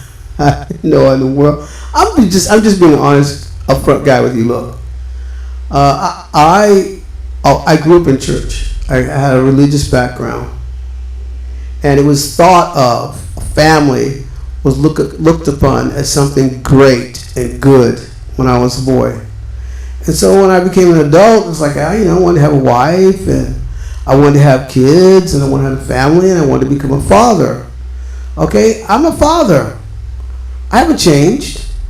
You know, a lot of people, in the black community, a lot of people, they don't have fathers, like in the white communities, But I'm going to just tell you something. I am a father. I love all my kids, always love my kids. It's not a matter of I want to take advantage of them. That kids say a lot of things, and they go through a lot of trauma growing up, and especially with their parents, and they just say things that, other their friends tell them, or things they think up in their head, or things that they think how life should be according to the experiences that they've had, and they just say all kind of crazy things. Sometimes we blow it, as parents. We make mistakes, but some of the things that are really, really, really tough, a lot of people just kind of say things that's not necessarily truth. And especially if you're a Christian, God, man, it's like nowadays, if you try to live a Christian life, your family is against you. It's just the way it is. Like Jesus said, and a man's foe should be there in his own house. Right? He that loveth father more than me is not worthy of me. He that loveth son or daughter more than me is not worthy of me. And he that taketh not his cross and followeth after me is worthy of me. It's like Jesus has set up these guidelines, these tests, these trials. Like when you go to college or you go to school, you have tests, and it's pretty tough, and you want to pass the test. So you just stay up all night or during the school year. You study your lessons and you learn your lessons. I remember, I just want to share this little testimony. Like my mother was a high school teacher, and every year they had kids that wanted to go to the next grade.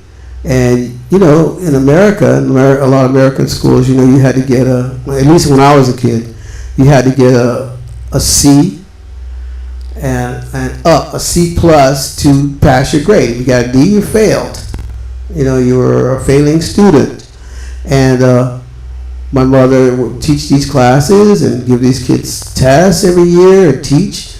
And some of the kids did really well. Some kids were A plus students. Some people like to learn French. Some people like to learn their English. She was a French and an English teacher. And they average your grade for the whole year from all the classes, from your math, your English, your geography, your physics, and all these classes. They would average your grade from all these different classes, and if you got an average of like C and a C plus, you could pass the next year to your 10th grade or the 11th grade, your junior year, or then the 12th grade, or your senior year, and you pass those grades, and you got if you passed that year, you could go on to go to college. If you got really good grades, you might even get a scholarship. I think most people know that or have experienced that in the Western school systems.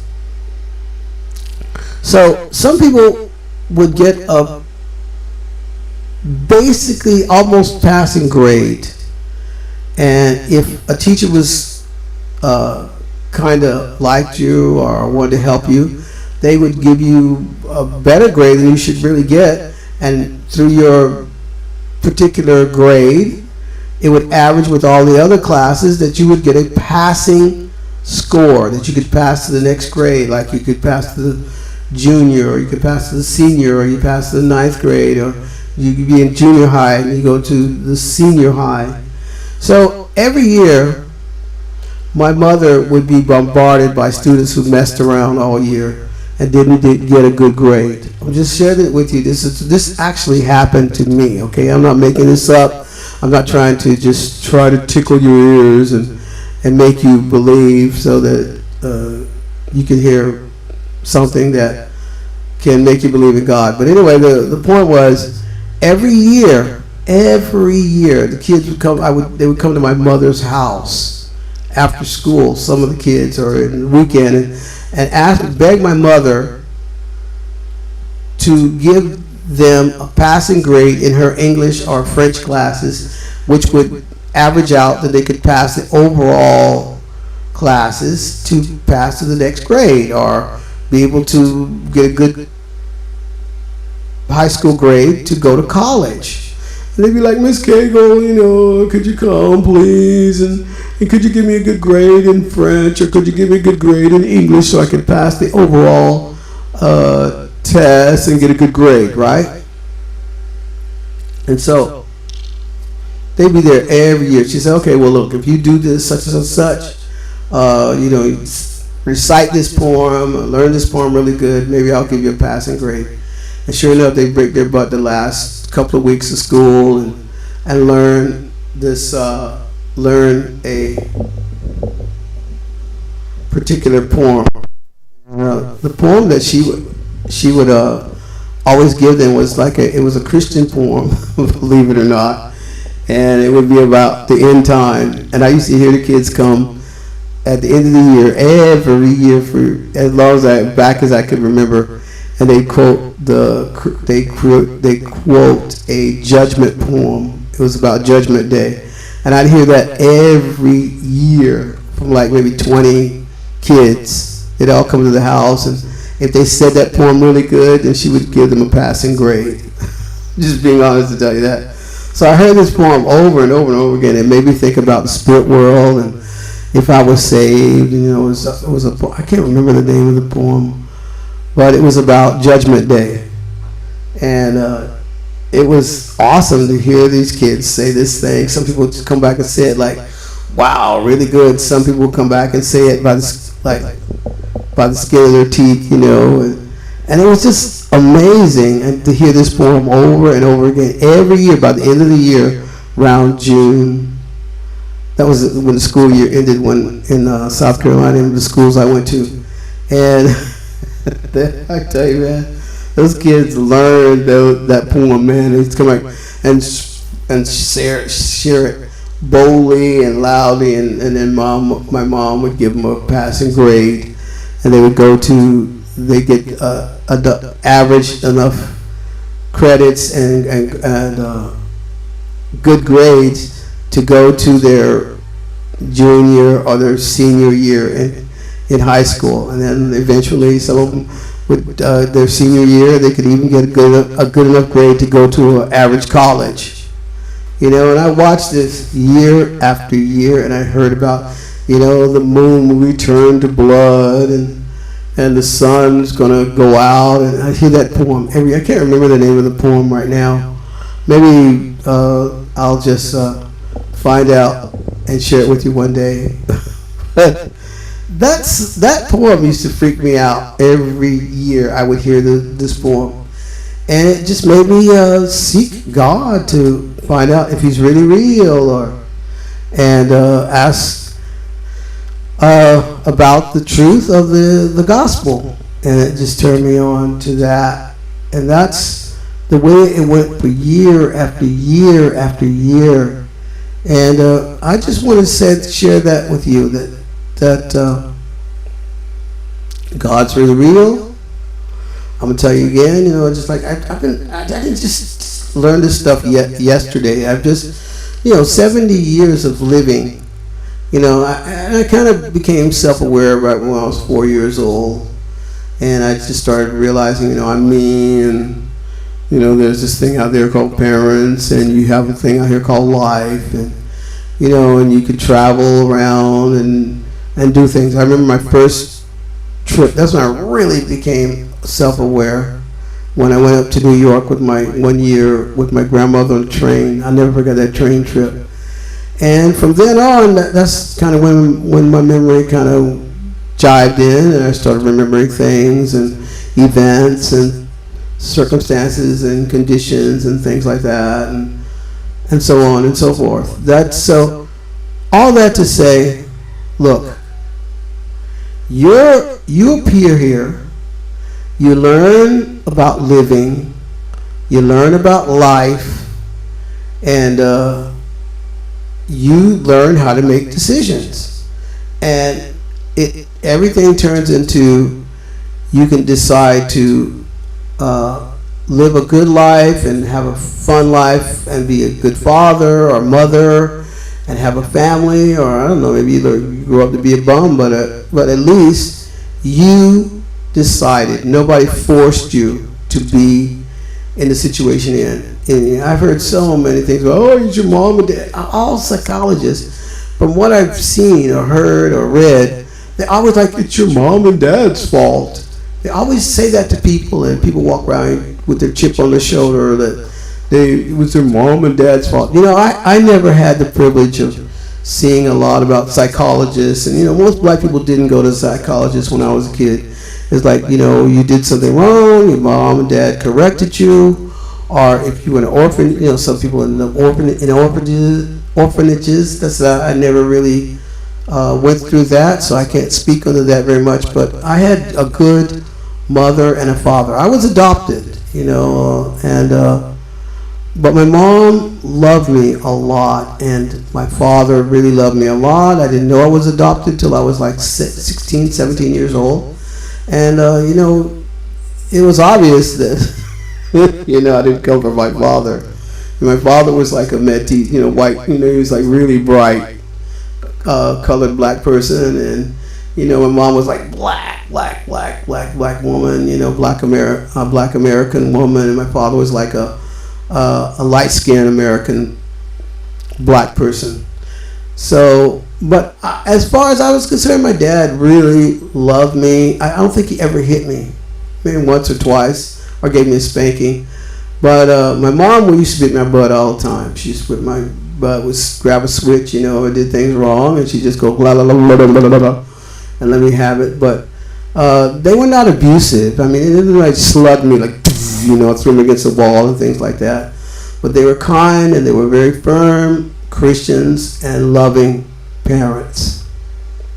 I could say that honestly. I mean, like I said, my memory goes back to my first train ride when I was 4 years old, went up to New York, and I don't think I had too much trouble. My dad would get up in the morning, he'd be gone at 8 o'clock, and he didn't come back home till 5.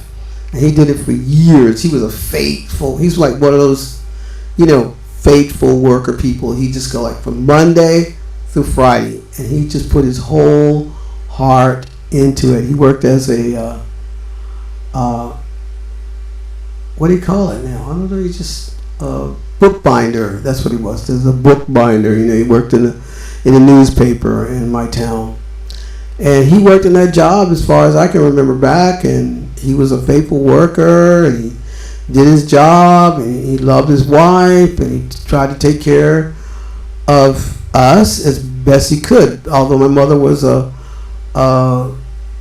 business person, she was a teacher, and as far back as I remember, she taught people, and that was it. But she, man, every day though, she had at 5 o'clock, she'd make sure in some fashion, shape, or form that there was food on the table. She would cook dinner, and we'd have dinner every day. And it was rare that she didn't cook for my father and had his dinners ready. And on the weekend, you know, she cooked and had his lunch ready. It was kind of like kind of laid back, you know. And then the Sunday, man, boom, she'd have that dinner ready, man, and we'd eat that stew beef, or we have pork chops for after church,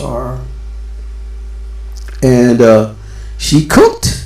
And she loved us. She took care of us. It was just really amazing like that. So I just had good parents. I'm sorry. I had a father, and he was a black American. He wasn't hanging on the corner smoking dope, you know, and shooting the shit. You know, I just say that.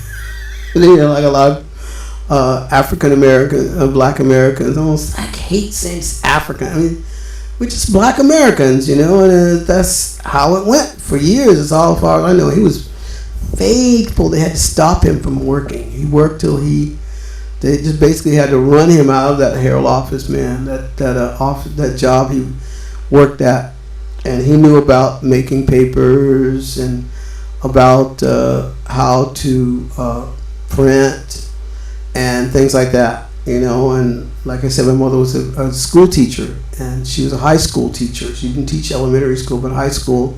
She was very, very good at her job.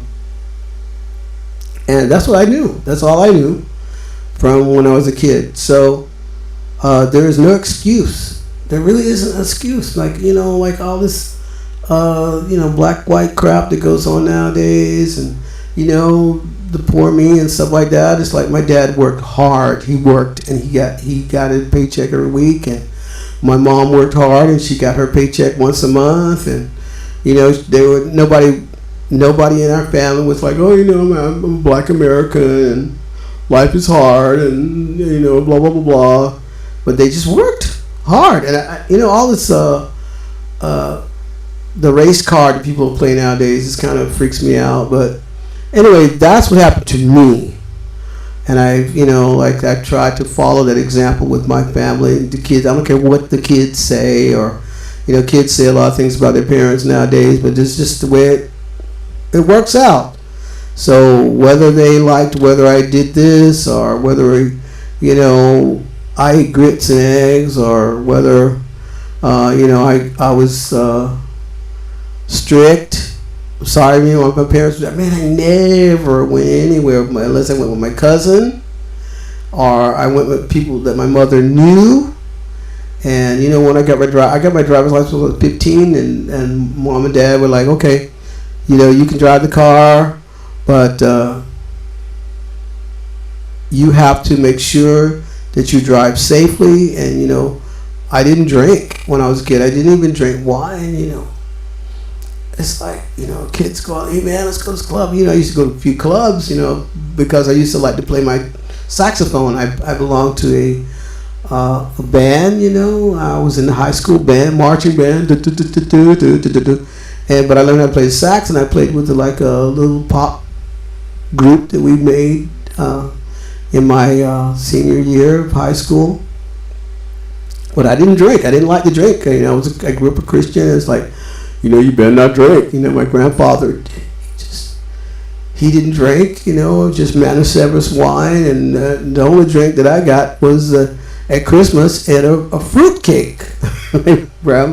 My grandmother used to make fruit cakes. She was a super good baking person, man. She made pies and all that kind of stuff. And I used to get fruitcake at Christmas. And then she poured the Manischewitz wine in the little fruitcake and closed it up in a little case, the little metal cases and stuff like that. And that was it. So, to be honest, God doesn't give you, you don't get excuses. Like, it's like either you want it or you don't. That's how my mom said, either you want it or you don't. You want to pass the grade or you don't. My dad was like, boom, he was just boom, Johnny on the spot. He got up every morning. I just look at the guy. God, he's faithful.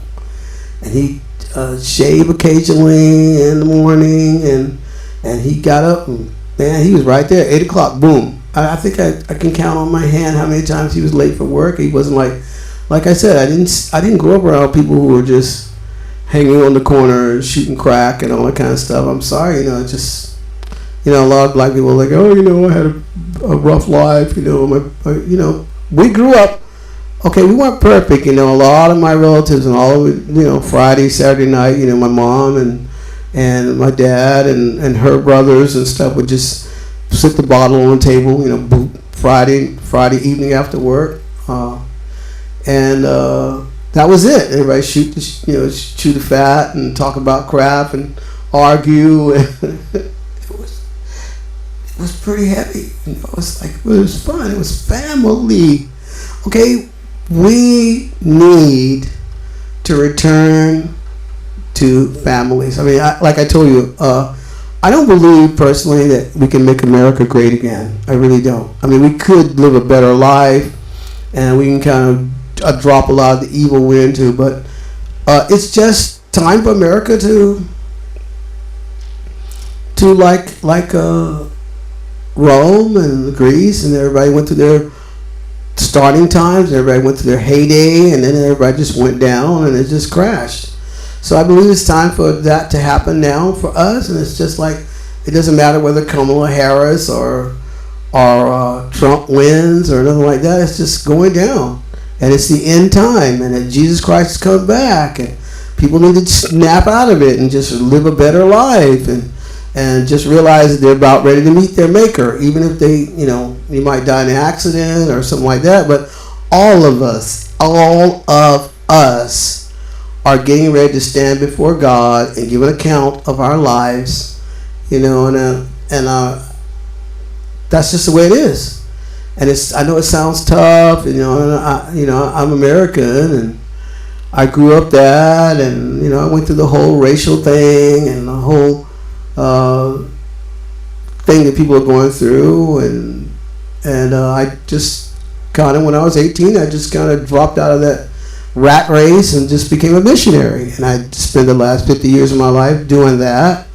And whether people agree with the way I'm a missionary, it doesn't really matter, because at the end of the day, when I kick the bucket, I'm going to stand. Look at this. Look, I'm going to tell you this. This is all I have to say.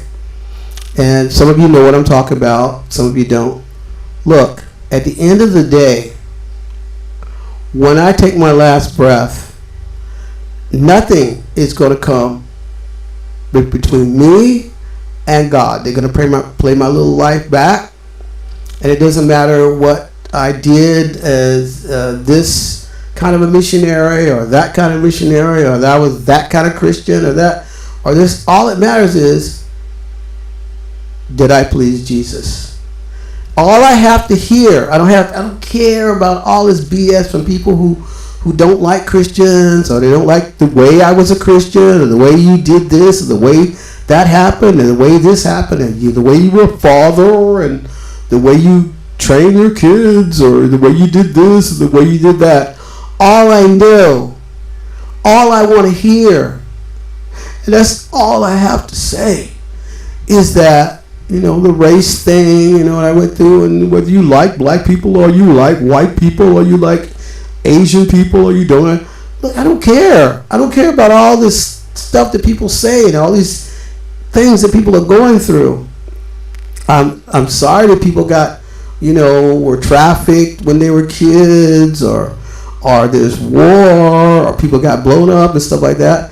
But at the end of the day, we're all every single person on this planet is going to have to stand before God, whether at the throne or the judgment seat of Jesus, or the great throne judgment after the millennium, or whatever like that. But all I want to hear,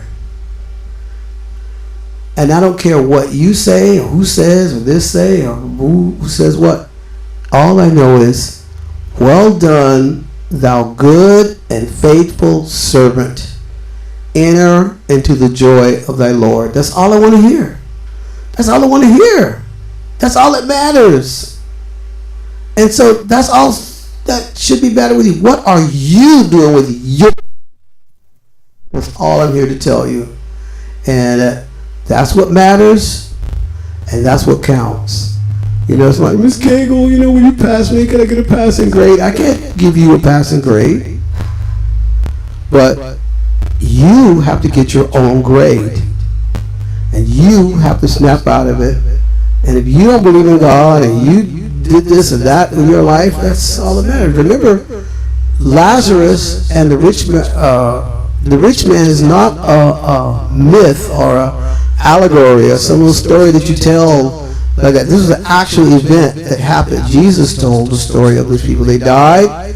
One went to heaven and one went to hell. And that's all that matters, because you know, in hell, you just get tormented. Now, whether it lasts for eons and eons and eons, or whether they just get burned up and it just totally, hell and fire was thrown into the bottomless pit and it was destroyed. Now, there's a lot of speculation about about how long God punishes people in hell. Or some people go into hell for a little while, and it's purgatory and all these other different things in different religions. And you know, I'm not going to crack down on anybody. You know, that's your faith. That's your faith. But all I know, the most important thing for my own kids, for their friends, or people that have gone through different things in their life, all I know is, well done, thou good. Because see, God judges good. And God judges well, and He doesn't work on circumstantial evidence. He was there when you were put in your mother or father. He was there when you got pulled out of your mother. And He's going to be there when you got put in the earth. And He'll be there when you got pulled out of the earth, when you took your last breath. God has been with you all your life. Okay? Now, I could talk on that and pull out some more scriptures later, but you know, it kind of goes on and on and on. God has been with you all your life. And it doesn't matter what I say. It doesn't matter what your friends say. It doesn't matter what you say. It doesn't matter about circumstantial evidence that this happened to you or that happened to you. Jesus has been with you all your life. That's all that matters. And He's the one that died for you. I didn't die for you. Your mother didn't, and your mother kind of suffered bringing you in this life. But I didn't die for you. And your friends didn't necessarily, they die for you as far as spiritual things. Like when you stand before God, you are going to give an account for your life, not my life or somebody else's life, or this guy was mean to me, or this man led me astray, or that girl led me astray, and all this other BS. You know, it's like you are going to give an account of your life before God, and that's all I have to say. I don't want to hear all this other BS about this and that. Well, you know, God should be lenient on me because of this or that, or you seek pity and all this stuff because that person was bad to you, or trained you wrong, or taught you something wrong, or was abusive to you, or this or that. How do you come out of it? The main thing is, how do you come out of it? Not your friend, not your brother, not your sister, Not your mother, not your father, not your cousin, not your uncle, not your aunt, not your spiritual friend or whatever it is. What do you are going to give an account? We'll sing this little last song for you. It's really true. As for man, his days are but as grass. As the flower of the field he flourishes. When it passes over and is gone, and you will not come again. For what is your life? It's but a vapor. Here a little time and then it's gone.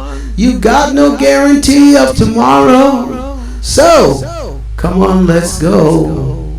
Come on, let's go. Start living today. Jesus is the way.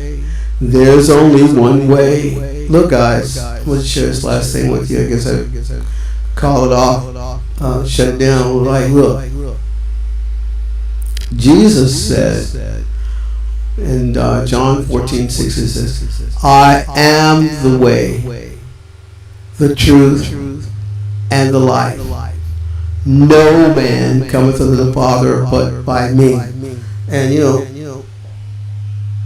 that's just the way it is. Whether you like that or whether it goes with you or not, it doesn't really matter.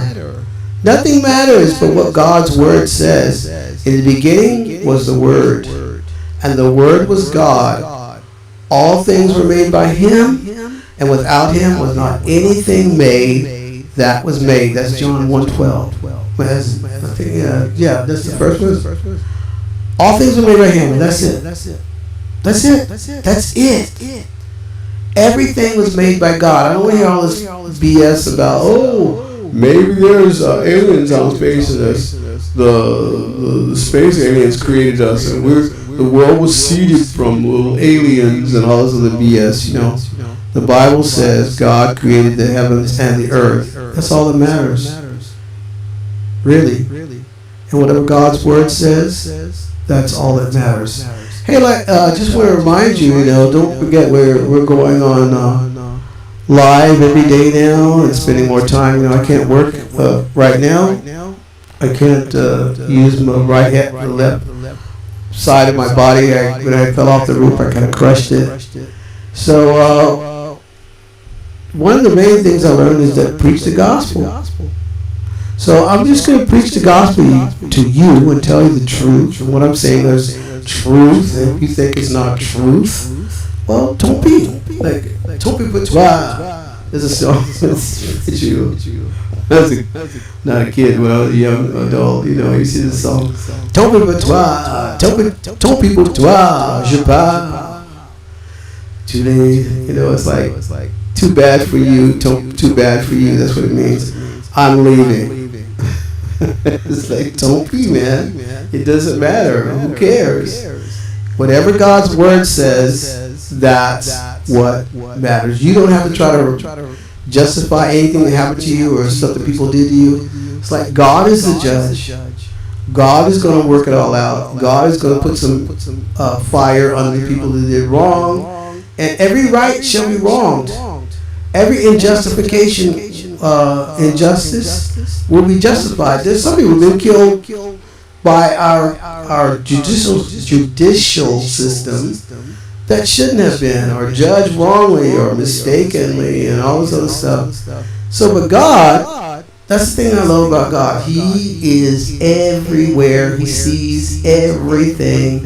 He knows everything. He's not Santa Claus. He's not some bearded white guy from space with a big white beard that he gives gifts to his Christian children, and they're good and stuff. He does bless us with our good works, but He is a very just God. He's a loving God. He's not a monster like, oh look, He did this. God is not trying to hurt you. Anyway, He's just giving you His Word, and He just balances things out through His Word. So, hey guys, just a reminder before we go, this is one important thing. If we make it through the next year and the Christmas holidays come up, don't forget that you can get a nice trip that's inexpensive and beautiful and warm and clean and nice down in the Caribbean. Don't forget, we're down. I'm down in Aruba. I might as well advertise and shoot. It's beautiful down here. It's like the beaches are wonderful. The people are nice. Normally, until now, I came here. The first time I came to this island was like 50 years ago, literally. And stayed at my wife's house in the middle of the forest. We stayed. They call it the Mundis, and we stayed on a farm. My wife spent her childhood days at her grandparents' house. And although she didn't have to, she came from a fluid family, but and it's Kumuku house. It's a farmhouse, and it's still standing after 100 years. It's strong as can be, and it's really in the middle of the city. Not in the middle. It's like on the outskirts of the city. It was before. I remember I used to walk through the woods, little dirt road to go to town. But now there was no houses, and there were no any kind of things like that. There were only goats and lizards. There's the lizards stayed, the chickens stayed, the goats went away. They have all the goats now, and a lot of goats are in the goat sanctuary in Aruba. But we have a campground. It's called Love Light Eco Camping, and if you like to stay in a nice place, and whether you're rich or whether you don't have that much money, or you're backpacking, or just want to you don't want to necessarily want to stay at the Hilton or the Sheraton or some of the fancy hotels. You just want to be in a nice place, by yourself, and you can bring your family with you. It's not per person and all that stuff. We have nice cabins, and it's called Love Light Eco Camping right here in Aruba. You're gonna love it. We're right near the beach. You can walk out on the street. You can see the top of the palm trees of the waterfront. My wife goes swimming every day in the ocean, and it's like beautiful, clear water, and it's clean. And people not all trying to sell you stuff like some of the islands I've been to. I've been to like 75% of all the islands, and some are pretty tough, and but they take the garbage away here, and the streets are clean, and the food's pretty good everywhere. I think 99% of the food. There's nice restaurants and grocery stores all around our house and our area. So check it out for your next trip to the Caribbean. Don't forget to check us out. Love Light Eco Camping. It's a campground, more or less. Instead of tents, we built cabins. So book yourself a spot here and come and be with us. We like to hang out, and it's a pretty cool place here in Aruba. So we'd like to wish you a very nice Thursday. And hey, remember, don't forget us. We're trying to share the love of God and the Word of God. And you can go to my website, the MONTECAGLE.com, or you can, if you'd like to donate to our work, our mission, the things that we'd like to share with the world, you can donate through PayPal right now. This is our PayPal account, or contact us and let us know if you'd like to help us in our work here. And you're going to love this place, as you come down. And it's hot. Okay, I must admit, we don't have air conditioning. We have fans. And it's a campground. What can I say? You can camp out and have a nice price. You can visit a real cool island and just be here. And you can walk almost all the most outstanding places you can walk to with all these. You've heard of Baby Beach. There's a lot of other beaches, like here, and some are really cool. Pelican Beach, and MONTE CAGLE Beach, and you got all these beaches, and you got places that have a natural pool and things like that. If you're looking for a nice place. The island, it's fairly cheap, but it's still an island and it's still tourists. And it's not, there's a lot of people that come here. And but you can come stay with us for nice rates and not camping. It's just camping. And we're here, mom and dad, Zach, Monte, and my wife. She's a Reuben, and she can translate, and talk to you in Dutch. Everybody speaks English here. And a lot of people, about 90% of people speak Spanish.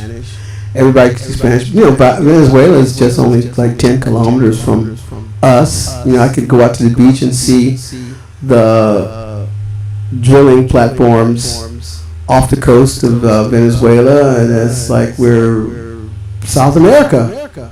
So if you'd like to visit us and see us, just go online and check out Airbnb, Aruba. No, it's called Love Light Eco Glamping Camping, and we'll take care of you and have a lot of fun in the process, God willing. And I'd like to wish you a really, really, really nice Thursday, and lots of love from me. And just look at this camera.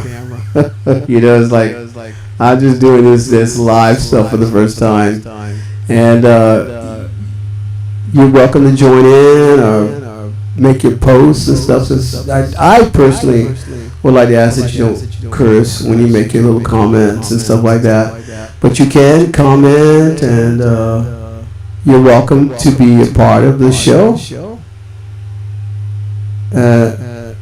And we just love you guys, and hope you guys are hanging in there. And well, we're just all here waiting together to see if these crazy people are going to try to do this crazy stuff over there in Ukraine and in the Middle East right now. And it's a pretty safe place for that. If you want to hang out with us during this time, feel free. You're welcome, and you're more than welcome. And we enjoy people. And so we'd like to wish you a very, very nice Thursday, and hope to go out tomorrow. I don't know when is the best time. It's kind of weird because there's a lot of people in Europe that they're way ahead of us. It's lunchtime already now in some places in Europe, and then I don't know if sometimes I come on early over here, but I try to come out for a couple of hours and be live. And just cover some issues. And remember, one last thing is super important. Receive Jesus Christ as your Savior. He loves you. All the details you can visit on my YouTube channel and my Facebook page. And you can see all the many videos I've done. I've been videoing for years. And you can see it's not a scam. I'm not putting something up, da-da-da-da. And I've been putting out videos for years and years and years. You could even see my kids grow up over the years by looking at some of the videos at the Monte Cagle YouTube channel. And one of my older kids passed away. My oldest daughter passed away last month, and it's a real funny time, But so if you just remember us, and I just want to thank you all once again for those who supported us and prayed for us, and all actually sent some support to help us to put Susan away. And we're very thankful, and I'm thankful for any support that you sent us down here as we're still hanging in there. And we need your support. We'd like to put up this channel a lot more, and broadcast a lot more, and share more truth. I know some of the lessons I've shared that you may never have heard. We love all people. We don't care about the color, and there's all this other kind of crap. My family is just mixed all up, and we're with all kind of people, and we just love people. We're just of God.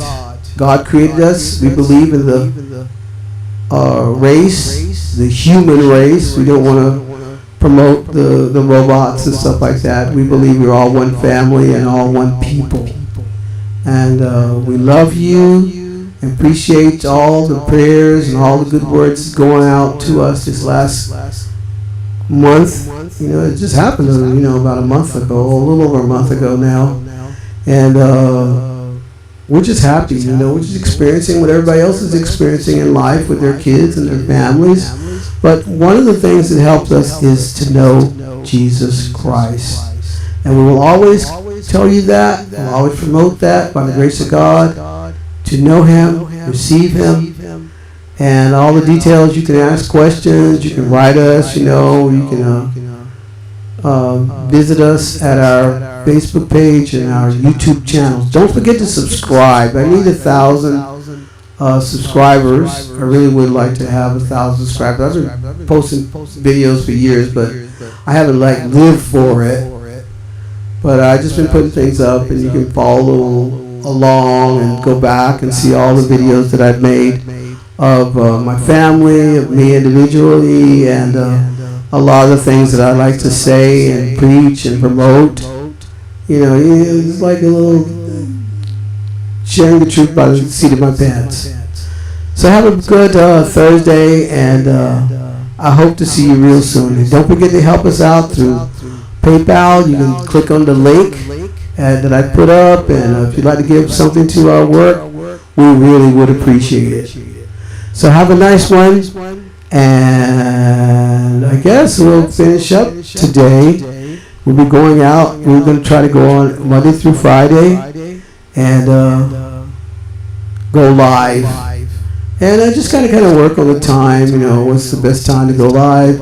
You can make comments, and we love you all. Have a good one.